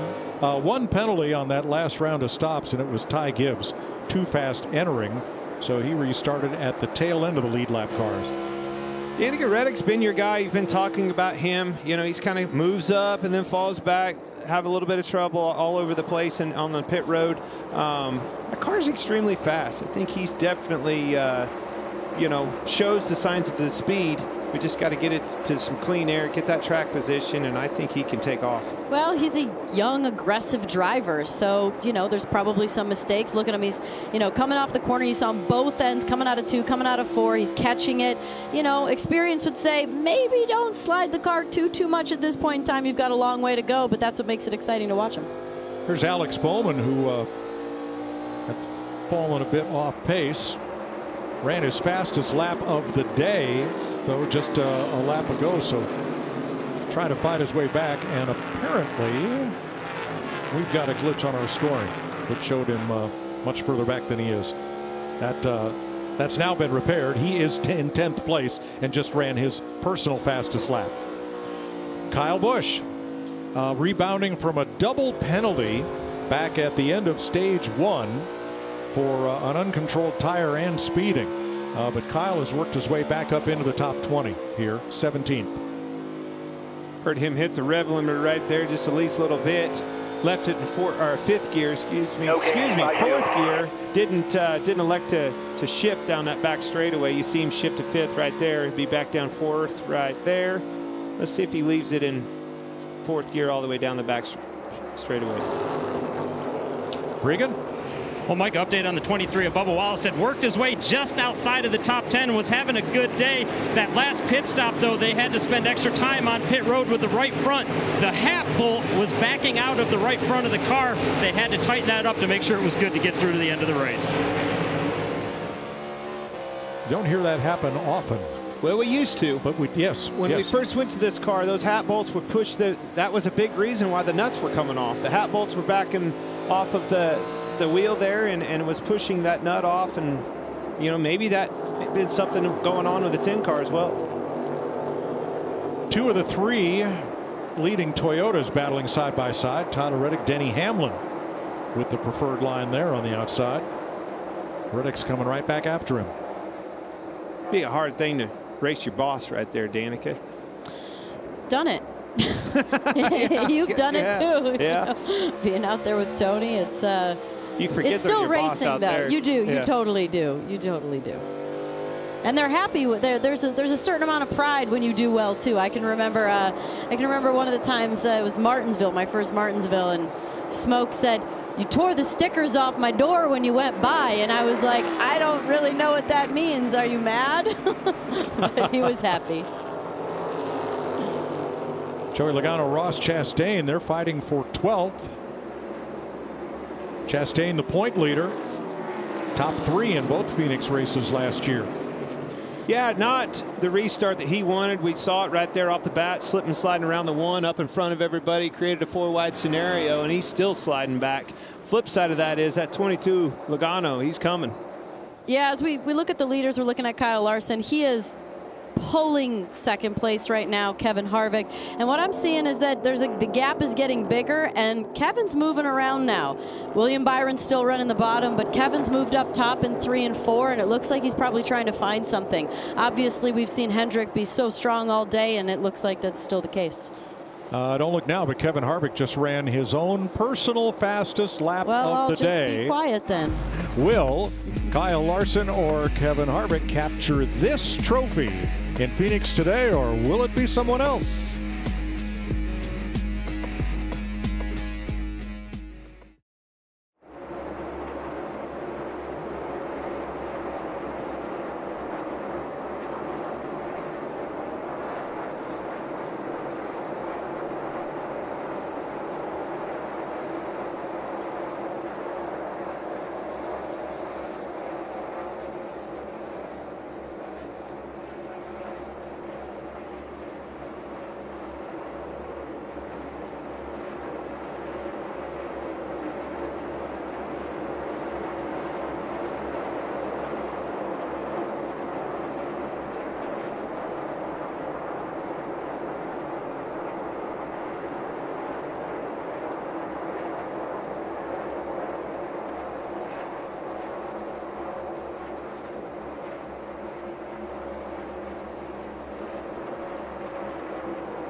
NASCAR on Fox is sponsored by the Credit One Bank NASCAR American Express card and by Verizon Frontline, built for 5G, built to make a real difference on the front lines.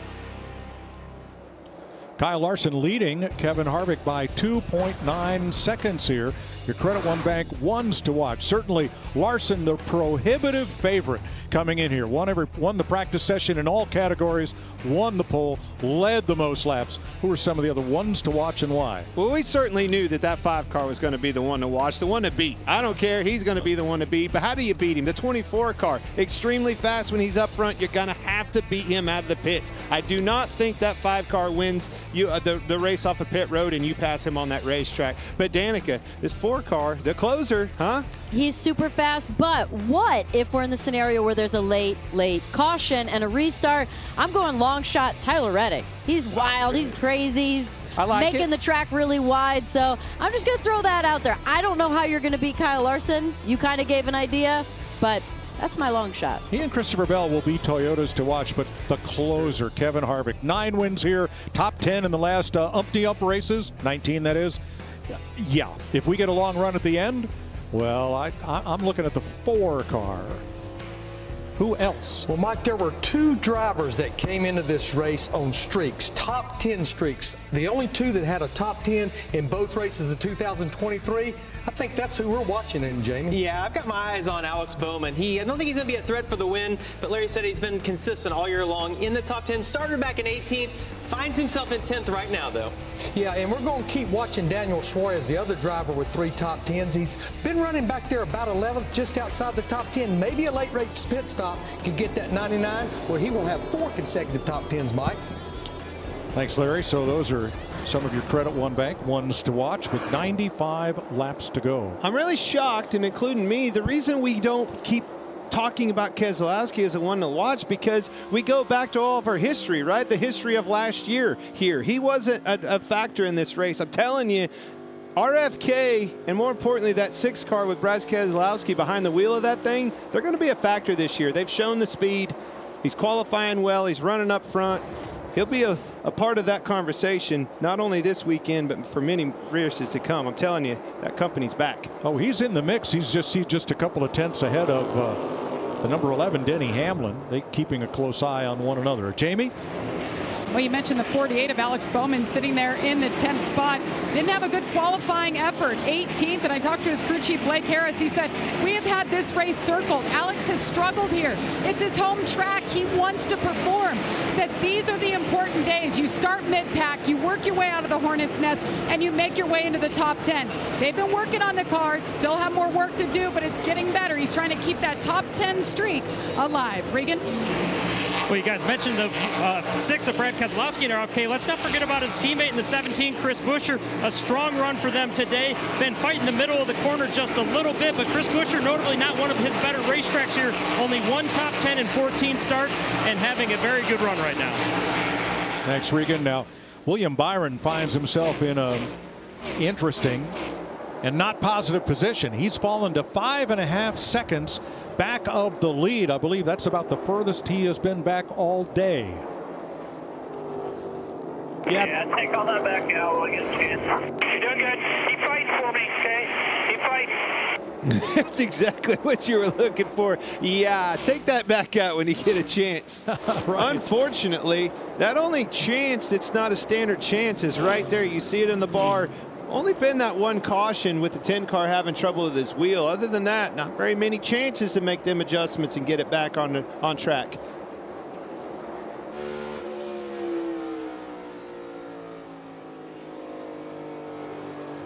Briscoe, Hamlin, Keselowski you're looking at here.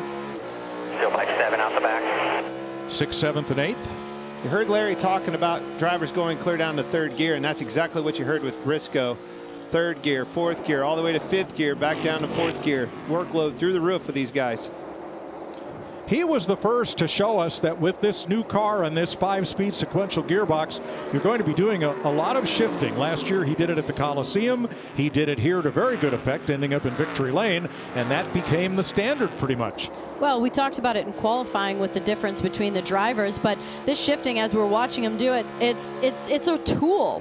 Shifting becomes a tool. We have so few tools inside of the car to be able to adjust on things that shifting becomes one. If you're tight, you jam it down a gear and you get the car to rotate. You've got more revs, more RPM. You can get the car to rotate more. There's just a lot more that you can do with the car when you have an extra element to get it to turn or get it to not. There it is, third, fourth, fifth. He was leaving in fourth gear down the back straightaway. Hey, it's not only asking a lot out of the driver. Don't you think it isn't asking a lot out of that engine, the valve train on top of that engine, the gearbox? These things are taking a beating. Christopher Bell has all but caught William Byron. Bell has been eating away at Byron's third place advantage by about half a tenth a lap. And Byron's cushion for third is just about gone, less than a second now. And Tyler Reddick only half a second back of Christopher Bell. One of the things that helps with that shifting and not having the mistakes and having gearbox issues is having a sequential gearbox. You know, these cars used to be H pattern, and, you know, it was easy to dog, you know, hit them and grind the edges off, and then it made it slip in and out of gears so much more easily. Almost felt like you were dealing with butter. But with the sequential gearbox, you're just moving the shifter forward and backwards. That's it. So it's much more difficult to have a miss shift. Yeah, you used to get them, you know, crossing the gate. You used to get them hung in between gears with the linkage, and that would, you know, throw fits. You'd have to get into the pits and have them get underneath of it and you know, literally fix the linkage if they could. Hamlin to 7th there. Now, for all the keyboard warriors, I'm going to do this in words of one syllable. The last green flag full screen break of this race comes right now.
79 laps to go. Last week's winner, William Byron, in third, 6 seconds off the lead. The closer, Kevin Harvick, in his final Cup season, trying to close one out here, 2 seconds back. And Kyle Larson has led a race high 170 laps today. I mean, he was the prohibitive favorite. Larson was top 10 in 7 of his last 8 Phoenix starts. And here is Harvick, 9 wins, 19 straight top 10s here.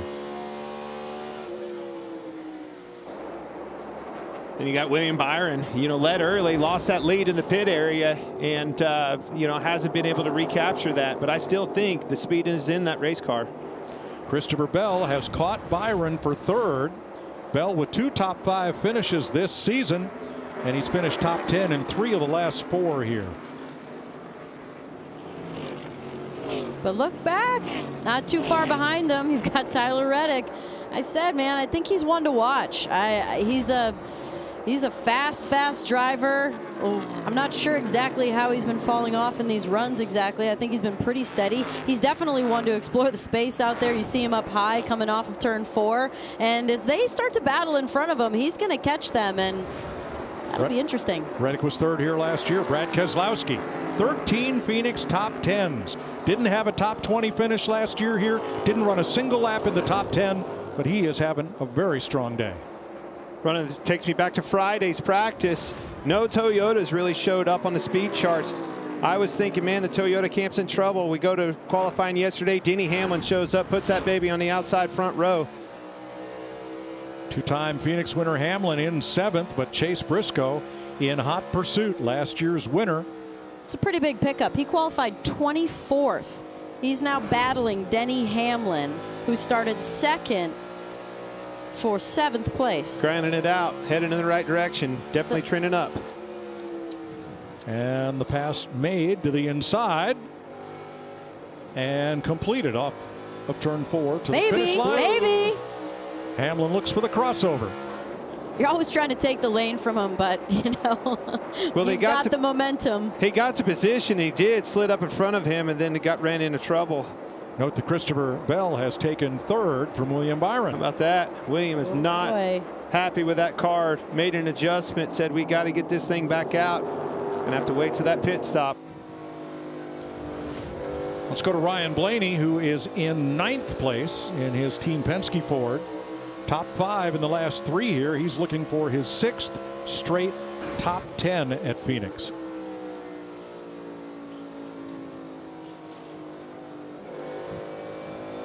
And then Alex Bowman, one of 2 drivers with top 10s in all 3 races this year. He's looking for just his 2nd Phoenix top 10.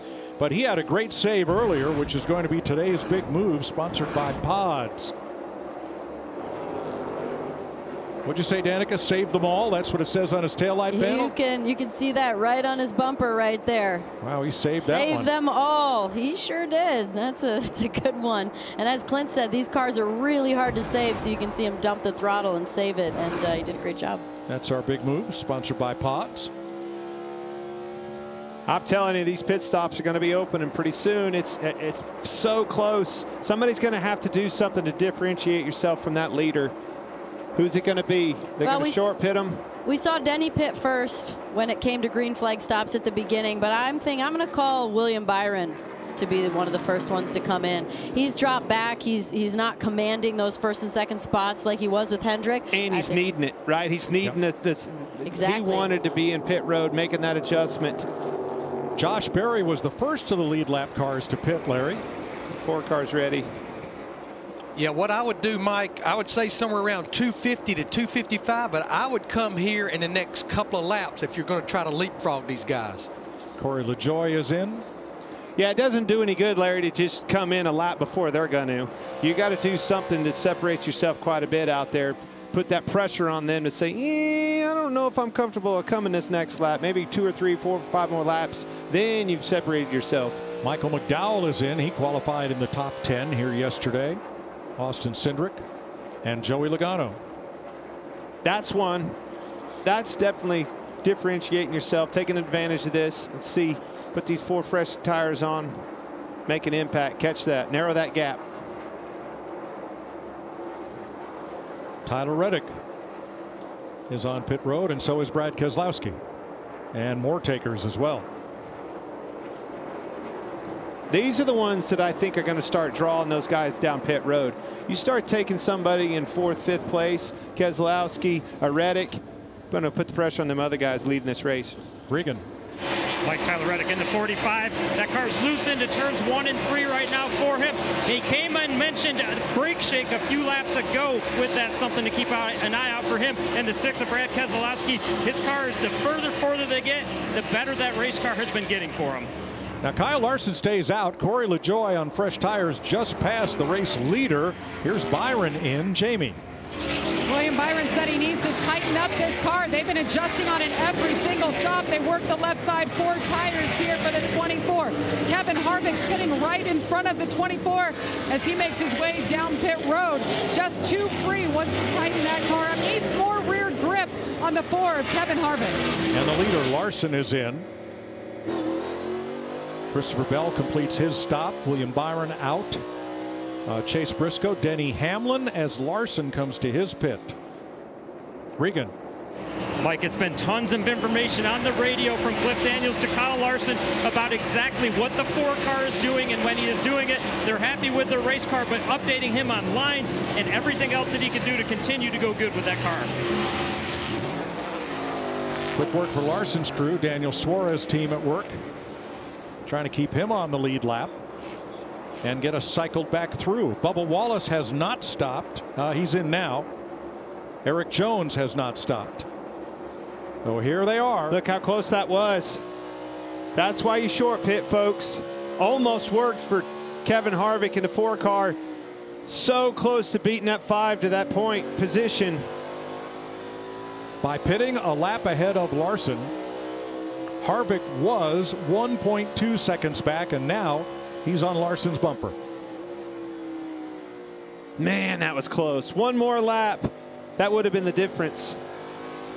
Daniel Suarez too fast entering on that pit sequence.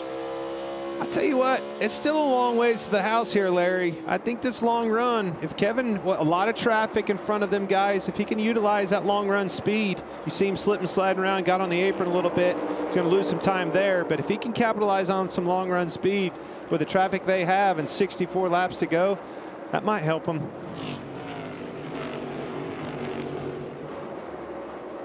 So Eric Jones is the race leader. He's the only driver who has not stopped among those on the lead lap. And here's a look at Larson's stop. Larry? Yeah, you're going to see they're just a little bit slow on the right rear. See, the right front tire changer is already around, and the right rear just was finishing. A little bit is a lot, especially when you're talking under green. Yeah, I was going to say that looked like quite a bit. Almost the difference maker. So close. Harvick stop 11.1 seconds. Larson stop 12.6. So 1.5 second difference. We've been talking about it, Mike, how big of a deal pit road is, but pit crews as well. And, you know, we track back to Larson winning the championship. He gives credit to his pit crew. We talk about last weekend getting off of pit road with William Byron, helping him win the race. Pit crew is critical, especially in these last stops. And there is the difference. Drive time and stop time. So Eric Jones hoping for a caution as he leads Kyle Larson, Kevin Harvick, Christopher Bell, and William Byron.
56 laps to go in the desert. Erik Jones in the 43 is the race leader. Now, he was last on pit road at lap 190 56 laps ago. He has 4 Phoenix top 10s, and he is trying to wait this one out in hopes of catching a caution flag that would put everybody from 22nd back a lap down.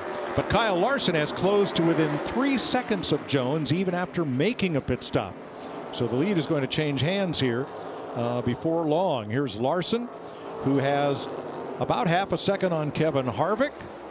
And why couldn't Harvick, with that head of steam, take the lead as they both came off pit road? Because what we've seen all day is that Kevin Harvick's number 4 is a long run car. Doesn't fire off with great speed, but the longer they run under green, the better Harvick's chances. And stickers are awesome. That's another reason. Kyle came rolling out with tires.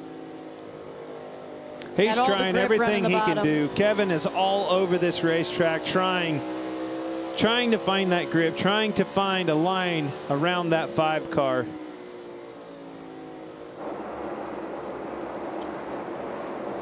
Erik Jones was 22nd when this green flag pit stop cycle started.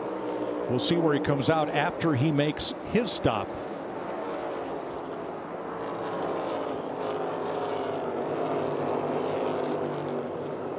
Last time Kevin Harvick did not finish a race at Phoenix in the top 10. Here's what else was happening. That was 2013. Austin Cindric was a 14-year-old racing Legends cars.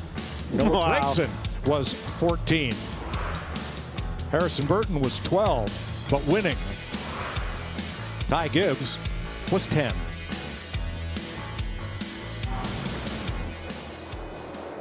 That's impressive. And the kid who won the ARCA race, the ARCA West race the other night, I'm not sure if he'd been born yet the last time that happened. That's also impressive. Yes, he had. He was 5. That's an incredible run for 10 years. 9 wins, most laps led all time, and the longest all-time streak of consecutive top 10 finishes at one racetrack. Incredible. And as Larry points out, Kevin Harvick, dare I say it, has never failed to finish a race here. I was going to say, I heard him tell you that in the ear. I was like, I'm not saying it. I jinx people all the time. There's no chance I am going to say that. Larry, is that why you told me that on my IFB and not on the air? Exactly. I wanted you to be the jinx. But 40 career starts here, running at the finish of every single one of them. That number in itself blows my mind. Well, pardon me, but I'll thank you later. Okay, let's see how this sorts out. Harvick is a second off the lead. Kyle Larson. Now Jones has slipped to 3rd, but continues making this fuel mileage run in hopes of improving his position when it all sorts out 49 laps from now. Well, you got to take a gamble. Got to try something. You know, give yourself the opportunity to have better tires later in the race in case there's a caution. It's worth a shot. Sure. If you weren't going to win it doing what everybody else does, do something different. Well, hey, he's still holding in there. I mean, his lap times are way off, but he is 3rd. You know, he could probably go another maybe 20 laps or so. Anything can happen. That caution comes out. That'll be the savior of the day. And everybody has plenty of tires left. They started this race with 9 sets, including the qualifying set that was on the car. So a lot of options. So Jones now 3rd, about 1 second ahead of Christopher Bell in 4th, and a 1.5 seconds ahead of William Byron in 5th. Now, if you're Jones, what you have to do, be careful with these guys. Obviously, everybody's on tires. Try to time it to where they make that pass where it doesn't cost you time. The other thing you have to do is make sure you're not the caution. You need a caution to come out. Make sure you're not it. You do, but I'm curious, Larry Mack, how far can Erik Jones go on this run? Yeah, Danica, he last pitted at lap 190. With the way the pace has slowed down, he can probably go another 15, maybe close to 20 laps. But this strategy, what makes this work for him right now, if the caution comes out, everybody that even made those green flag pit stops, everybody's coming to pit road and getting 4 more tires. They do need a caution right here, though. Sure, right, Larry. Everybody else has 20 green flag laps on their tires, so they'd all have to come as Christopher Bell goes past Eric Jones for third. Harvick, as we get longer into this run, he is nestling right up to the bumper of Kyle Larson. We're going to have a race on our hands here. So why don't we crank it up?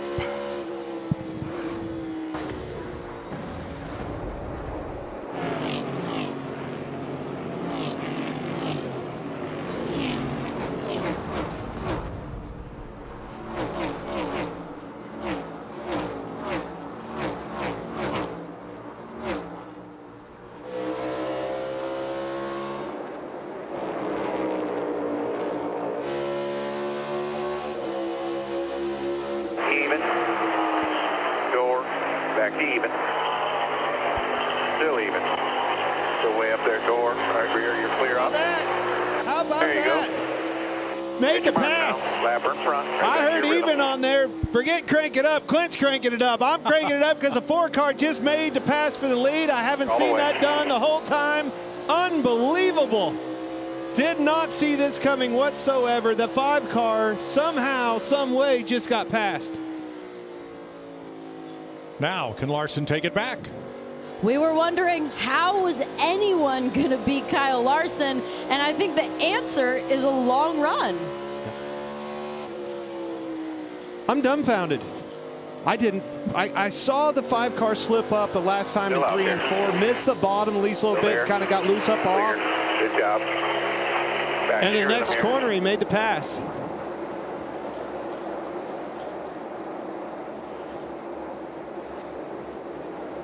Why did we run high in 3 and 4? We shouldn't have done that. Ooh, Cliff Daniels not happy. Because the last time through there, he missed the bottom and slipped up out of the groove. That 4 car was getting big in the rearview mirror and forced him to move, make a move and search around. Maybe we should have been doing that a few laps prior to that.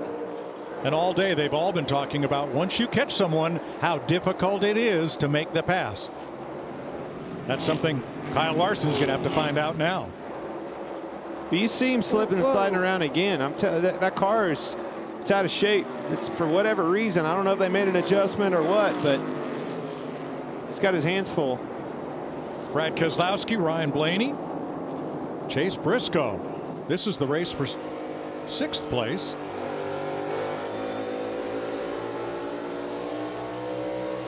That's your door. Corner. Solo clear. So Kevin Harvick has gone to the lead with 40+ laps to go. Could he have made his move too soon? Door. Quarter. No. No. I think you make it as soon as you catch him, and he did that. You heard Cliff Daniels upset about that. Why did we move around?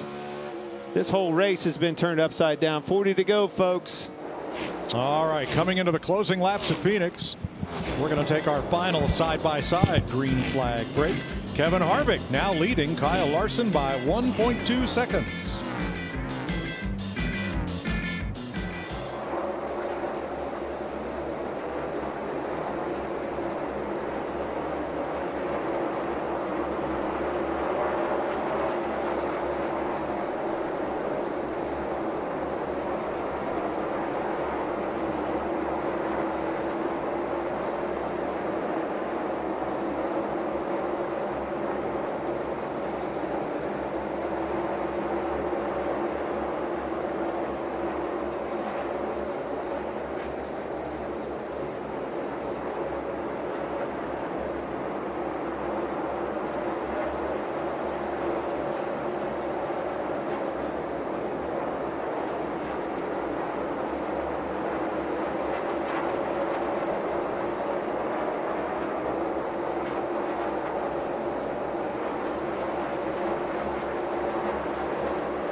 Kevin Harvick trying for his 10th Phoenix win, trying to close the deal here. Jamie. Well, from the time they unloaded this 4-car on Friday, they knew they had a good race car. They made one adjustment that entire practice session. They changed one spring, and that was it. He said, I can drive it. It's drivable. And this morning, talking to him, he said, yeah, we weren't great in qualifying because we're not good on the short run. Our focus has been the long run for this car, as you have noted. But they have made some changes, made this car better. But can you imagine if Kevin Harvick could get it in victory lane in his last year as a Cup driver? How about that? So Larson 1.9 and holding. So Larry, 32 laps to go. What kind of trends are you seeing? Well, I looked at the last 6 spring races here at Phoenix, and the last caution average a lap 272. That's 40 to go. Now we're past that, but 3 times in the final 10 laps. But all time we have had 9 overtime finishes here. I'm going to give credit to Jamie McMurray for this stat. That is 3rd behind Daytona and Talladega only. Wow. That is the 2nd time I've heard them try to jinx that guy. First was the DNF deal. Now it's with the with the cautions coming out. 10 different organizations in the top 15. Eric Jones has finally made his pit stop. He was, I think, 21st or 2nd when the pit stop round began. He comes out 23rd. First car 1 lap down. So net gain 0, net loss 0. Hey, you had to try it. That's right.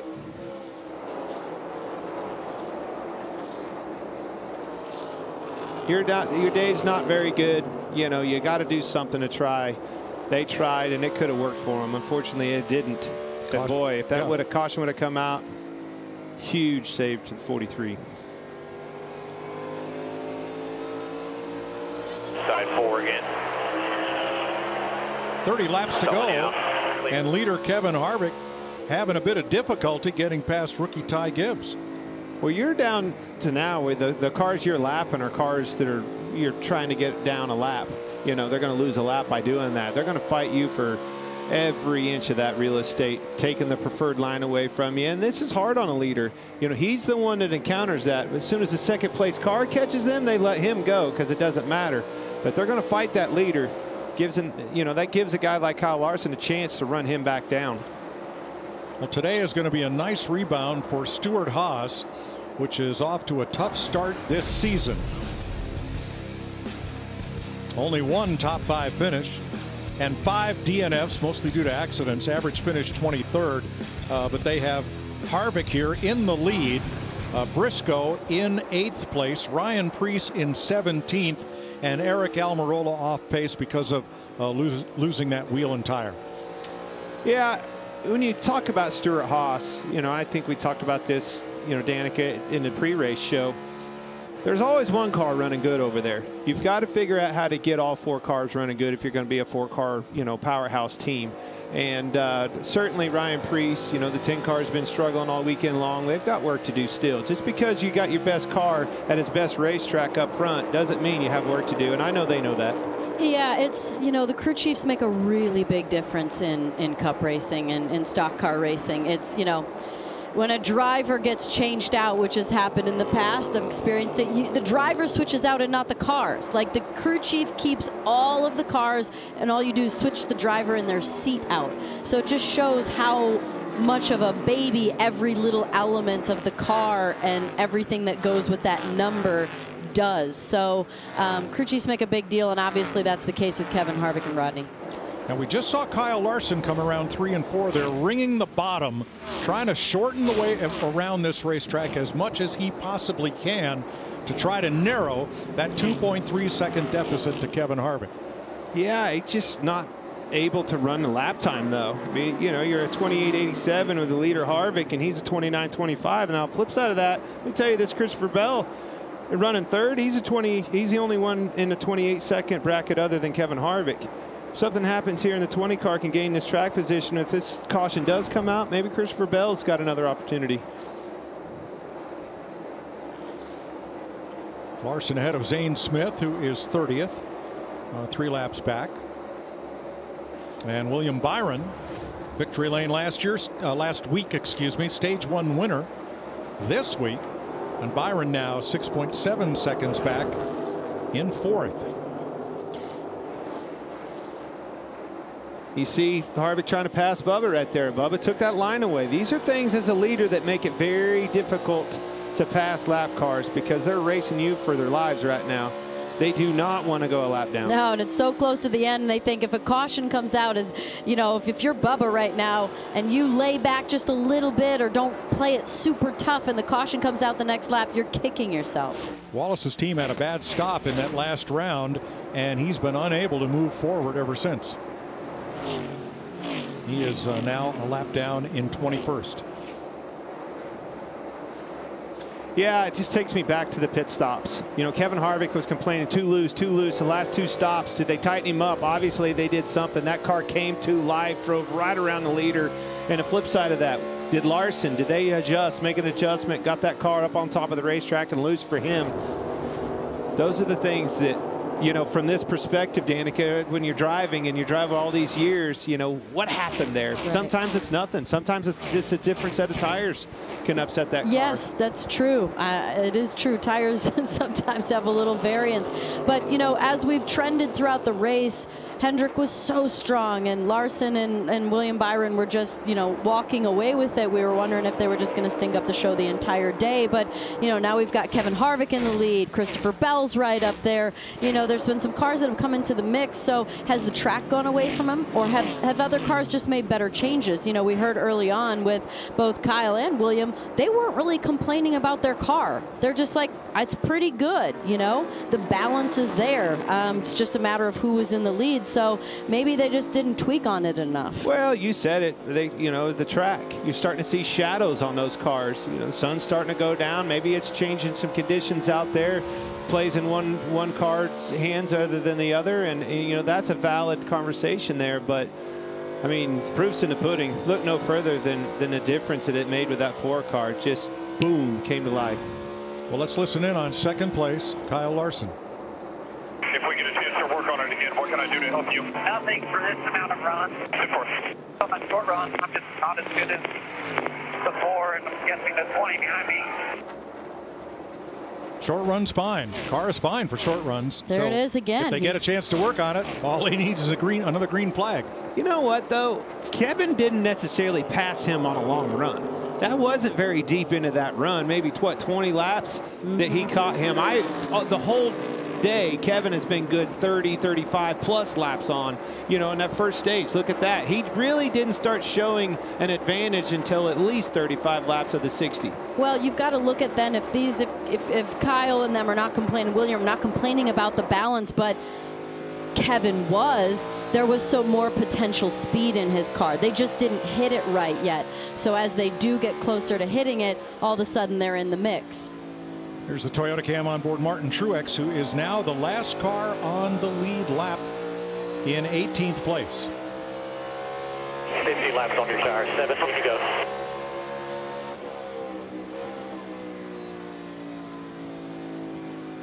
It's just riding along with Truex here. You know, there's so many guys that are begging for a caution, needing new life with the caution, and then it flips out of the conversation. Harvick driving off into the sunset, just like, you know, Larson was again last week. I mean, exactly. He's the guy that doesn't want it, screaming, man, I just make every lap as smooth as possible, get around here, see that checkered every single time, come around, get to the white flag. All I want to see if I'm Kevin Harvick is that white flag, because I know the race is official and there's nothing they can do about it. And that's exactly the position that Kyle Larson was in last week. And there was a late caution that led to overtime, and everything turned upside down. Couldn't believe that caution came out.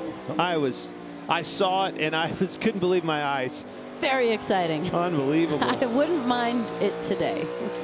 If Kevin Harvick prevails and wins his 10th race at Phoenix today, what does that tell us about what we could see when we come back here in November to settle this championship? If there's these guys they're trying for a caution right here. These 3 were all over one another. Well, that's the battle for the free pass position right there. Well, that explains it, because they were driving each other pretty dirty as far as I'm concerned.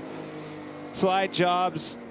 The 3 cars slid up in front of Allmendinger. I've seen him, remember the clash? He didn't necessarily like that. Right. Wrecked a guy in practice. Probably not going to slide job A.J. Allmendinger. They are all trying to be the first car one lap down in case the caution should wave in these closing 13 laps.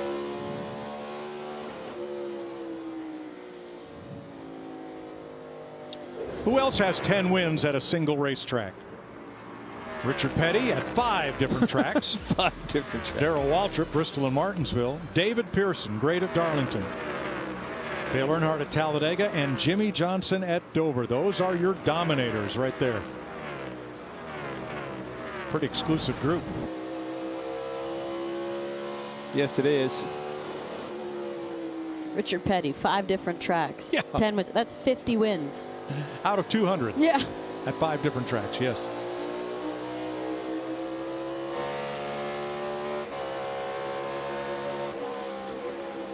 Growing larger in the mirror is Kevin Harvick.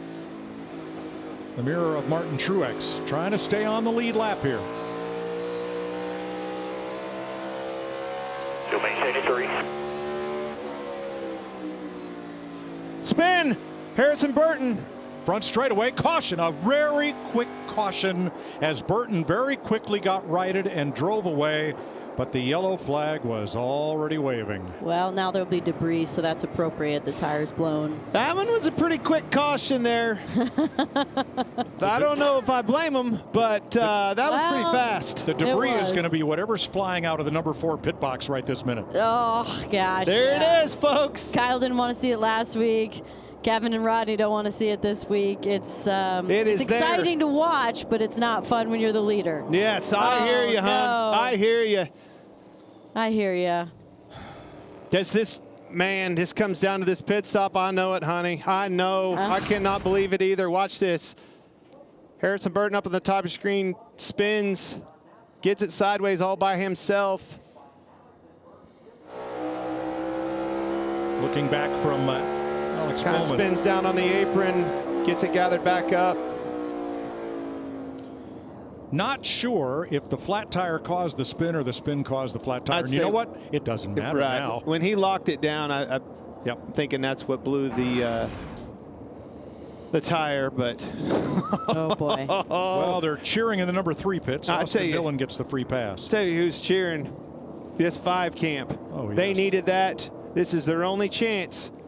Can it be redemption from last week? This is where it's going to come down to, is yesterday being in that number 1 stall. The pressure's on all these pit crews. Oh, yeah, man. Pit stop rankings from last season in the lower right. He won a championship right here, beating them out of the pits. Those drivers are saying, free me up and pump them up. No, they're saying, just get me a good pit stop. You heard Kyle wants no changes, told Cliff Daniels, no changes, happy with the car, the way his car takes off. If you're Kevin Harvick, same way, just get me a good pit stop. Look at the cars in between them. So last week on this final caution, Martin Truex stayed out. William Byron, everybody else got 2 tires. Of course, Vegas, very different racetrack from Phoenix. Larry, would anybody dare take 2 tires at this point? Oof. If they do, they would be fired in the morning. Well, not there's even that. close. Good call, Larry, man. I had to ask. There might be somebody, though. I wouldn't be so quick on it. I mean, maybe there is. Truex tried it last week, didn't work. My thing is that 5 car's quiet. There's a bunch of cars in between them. It's going to be very difficult for him to get to the back bumper. That'll give Harvick the advantage coming onto pit road. That could take away the advantage of Kyle Larson having that number 1 stall. Watch this as they come onto pit road. That's right, but because you cannot pull up to pit and pass those lapped cars. Pit road is open. Here they come. Now, Did once a you're good down job. on that lane, Yep. you can pull up. Did a pretty good job getting to his rear bumper. Jamie. I'm trying to decipher code words down here, Mike. Listening to the 24, they used this same code word a week ago at Vegas. I don't want to give it away, but this could be a 2-tire stop here. Going to watch and see if they call an audible and end up doing 4 tires. That will be 4 for the 24. And Kevin Harvick on the other side. Been working on this car. Great There stuff. it is. Nope, it's 2 tires. 4 tires for the 4, Regan. Jamie, it's code words all over my end of pit road as well. The 20 car, Christopher Bell, needs to just be a little bit freer with the race car. That's all he's asked for. And the 5 of Kyle Larson, he said short runs are great. This is exactly what they needed in a quick stop. 5 and 24 to the line, and Larson with 2 tires. Harvick's in trouble. Look at all the cars that took 2 tires in front of him. 6 spots miss on Kevin Harvick. Huge, huge hit for Kevin and the 4 team. Not good.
Six laps to go in Phoenix, and everything has changed.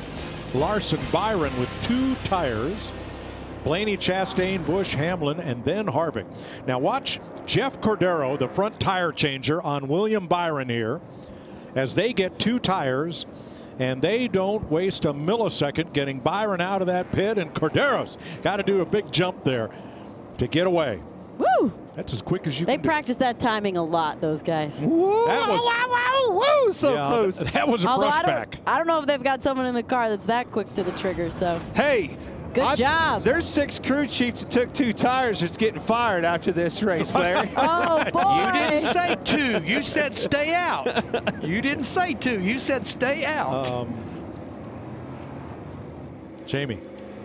Well, just to update that, you know, everybody's watching the monitors. They've got the same monitors that we do, and they could see that the 24 was the first to take 2 tires. Well, Kevin Harvick, they called for 4, but they didn't have the time to call an audible if they wanted to. Harvick is pitting literally right in front of the 24, so they didn't have time to watch and see exactly what the 24 was going to do.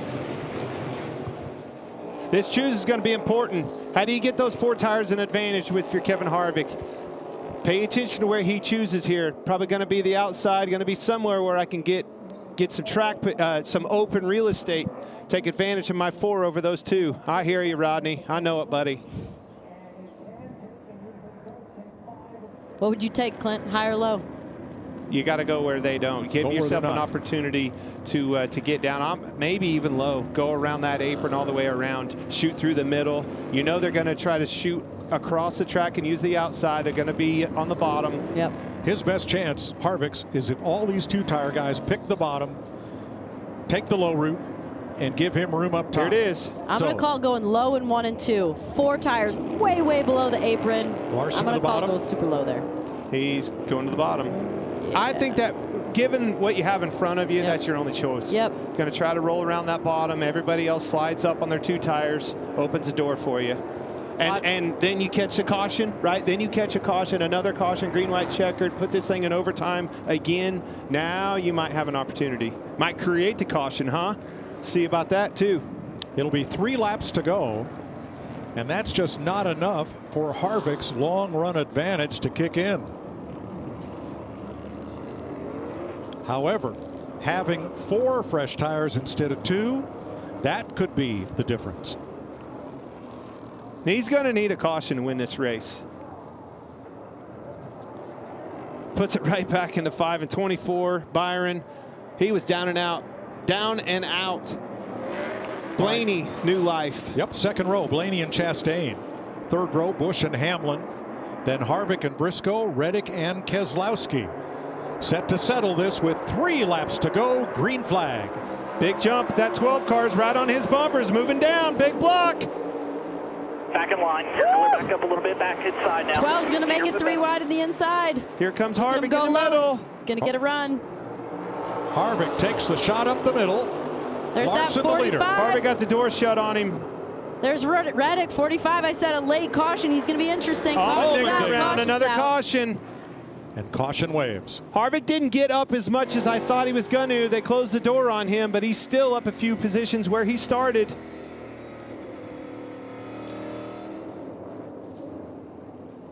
Thought I saw some damage to the right front of Ty Gibbs' car. Oh, lots of it. You did. Yep. Did he and Allmendinger get together? Back there at the tail end of the lead lap. That's what looks like. That's what happened. Way to the right side of your screen. Ty got in a wad. Oh, and here come the rest of them. Noah, Allmendinger got together down on the bottom, come up in front of him. 2 separate incidents. In fact, there was smoke from Gibbs before that. He may have already been in the wall, like there, and then gets it again. That's all it takes. That caution comes out. All hell is broken loose. I'm going to tell you it ain't the last one. Well, we're going to overtime to find out. What was their heart rate? I think mine's there.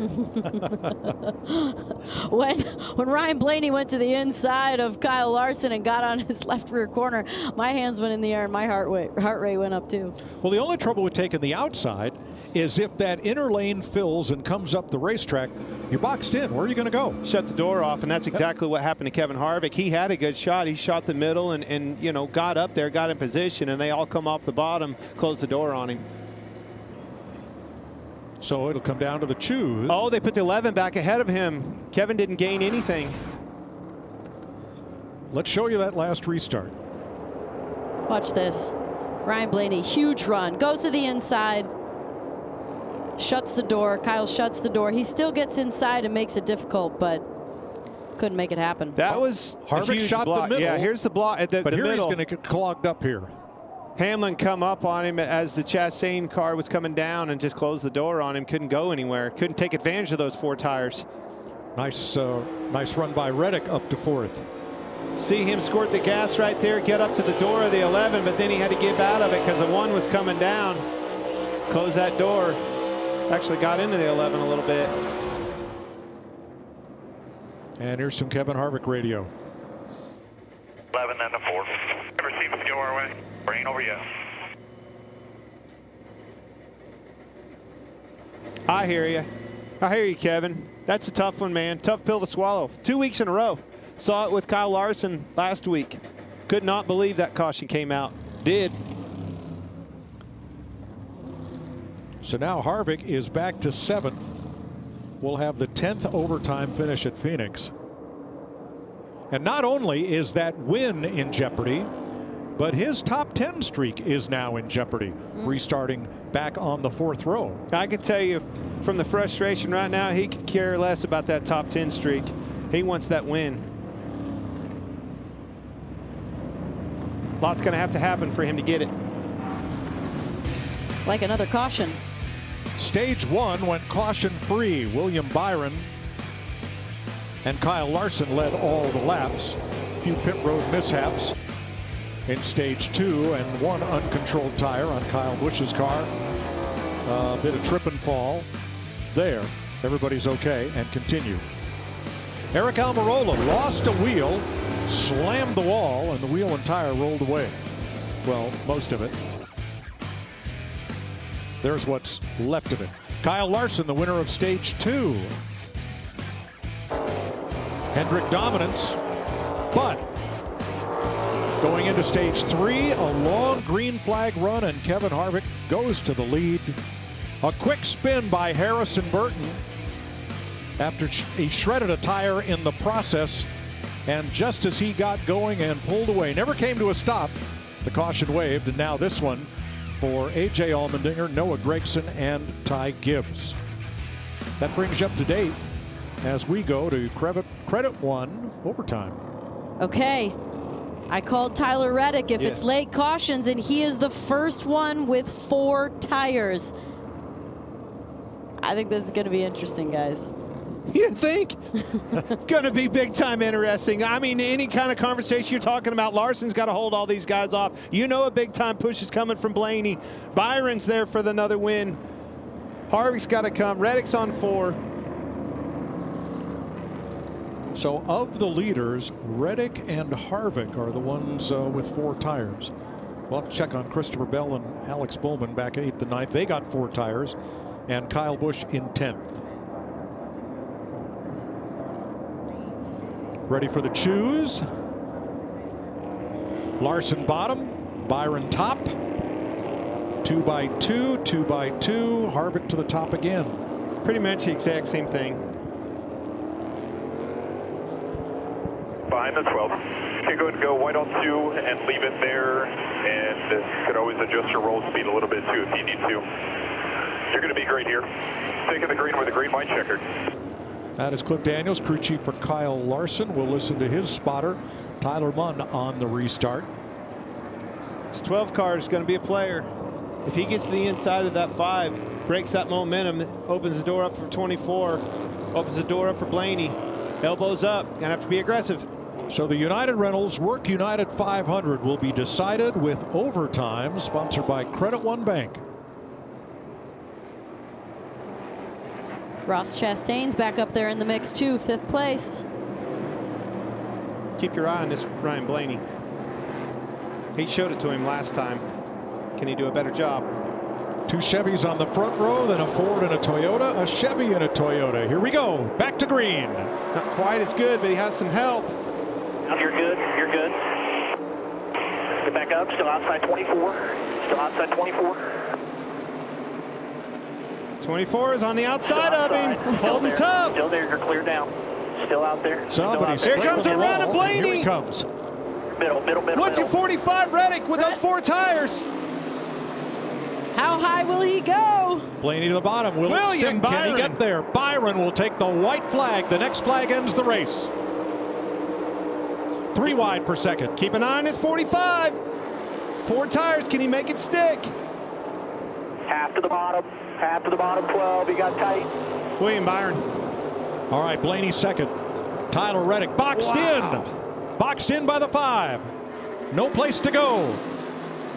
And for the 2nd week in a row, William Byron comes off turn 4. Checkered flag, Byron. I cannot believe he came back and won that race. Led early. The 5 car showed dominance all day long. I see it, Cliff Daniels. The 4 car coming past that 5. Nobody thought that was going to happen. And after all of that, Willie B comes right back. He'll have that big fat hat on. Wow. In Mickey Lane, he's going to have it on. He loves these late cautions. Wow, another Yes, win. he does. Blaney, great run. Reddick up there. Poor Kyle Larson, Kevin Harvick. They slipped back, but that was an exciting ending. Yes, it was. Reddick, awesome rebound for him. Needed this strong run. Blaney, didn't see him all day long. Caution comes out, took advantage of it. I didn't even know what to say. They were all over the place.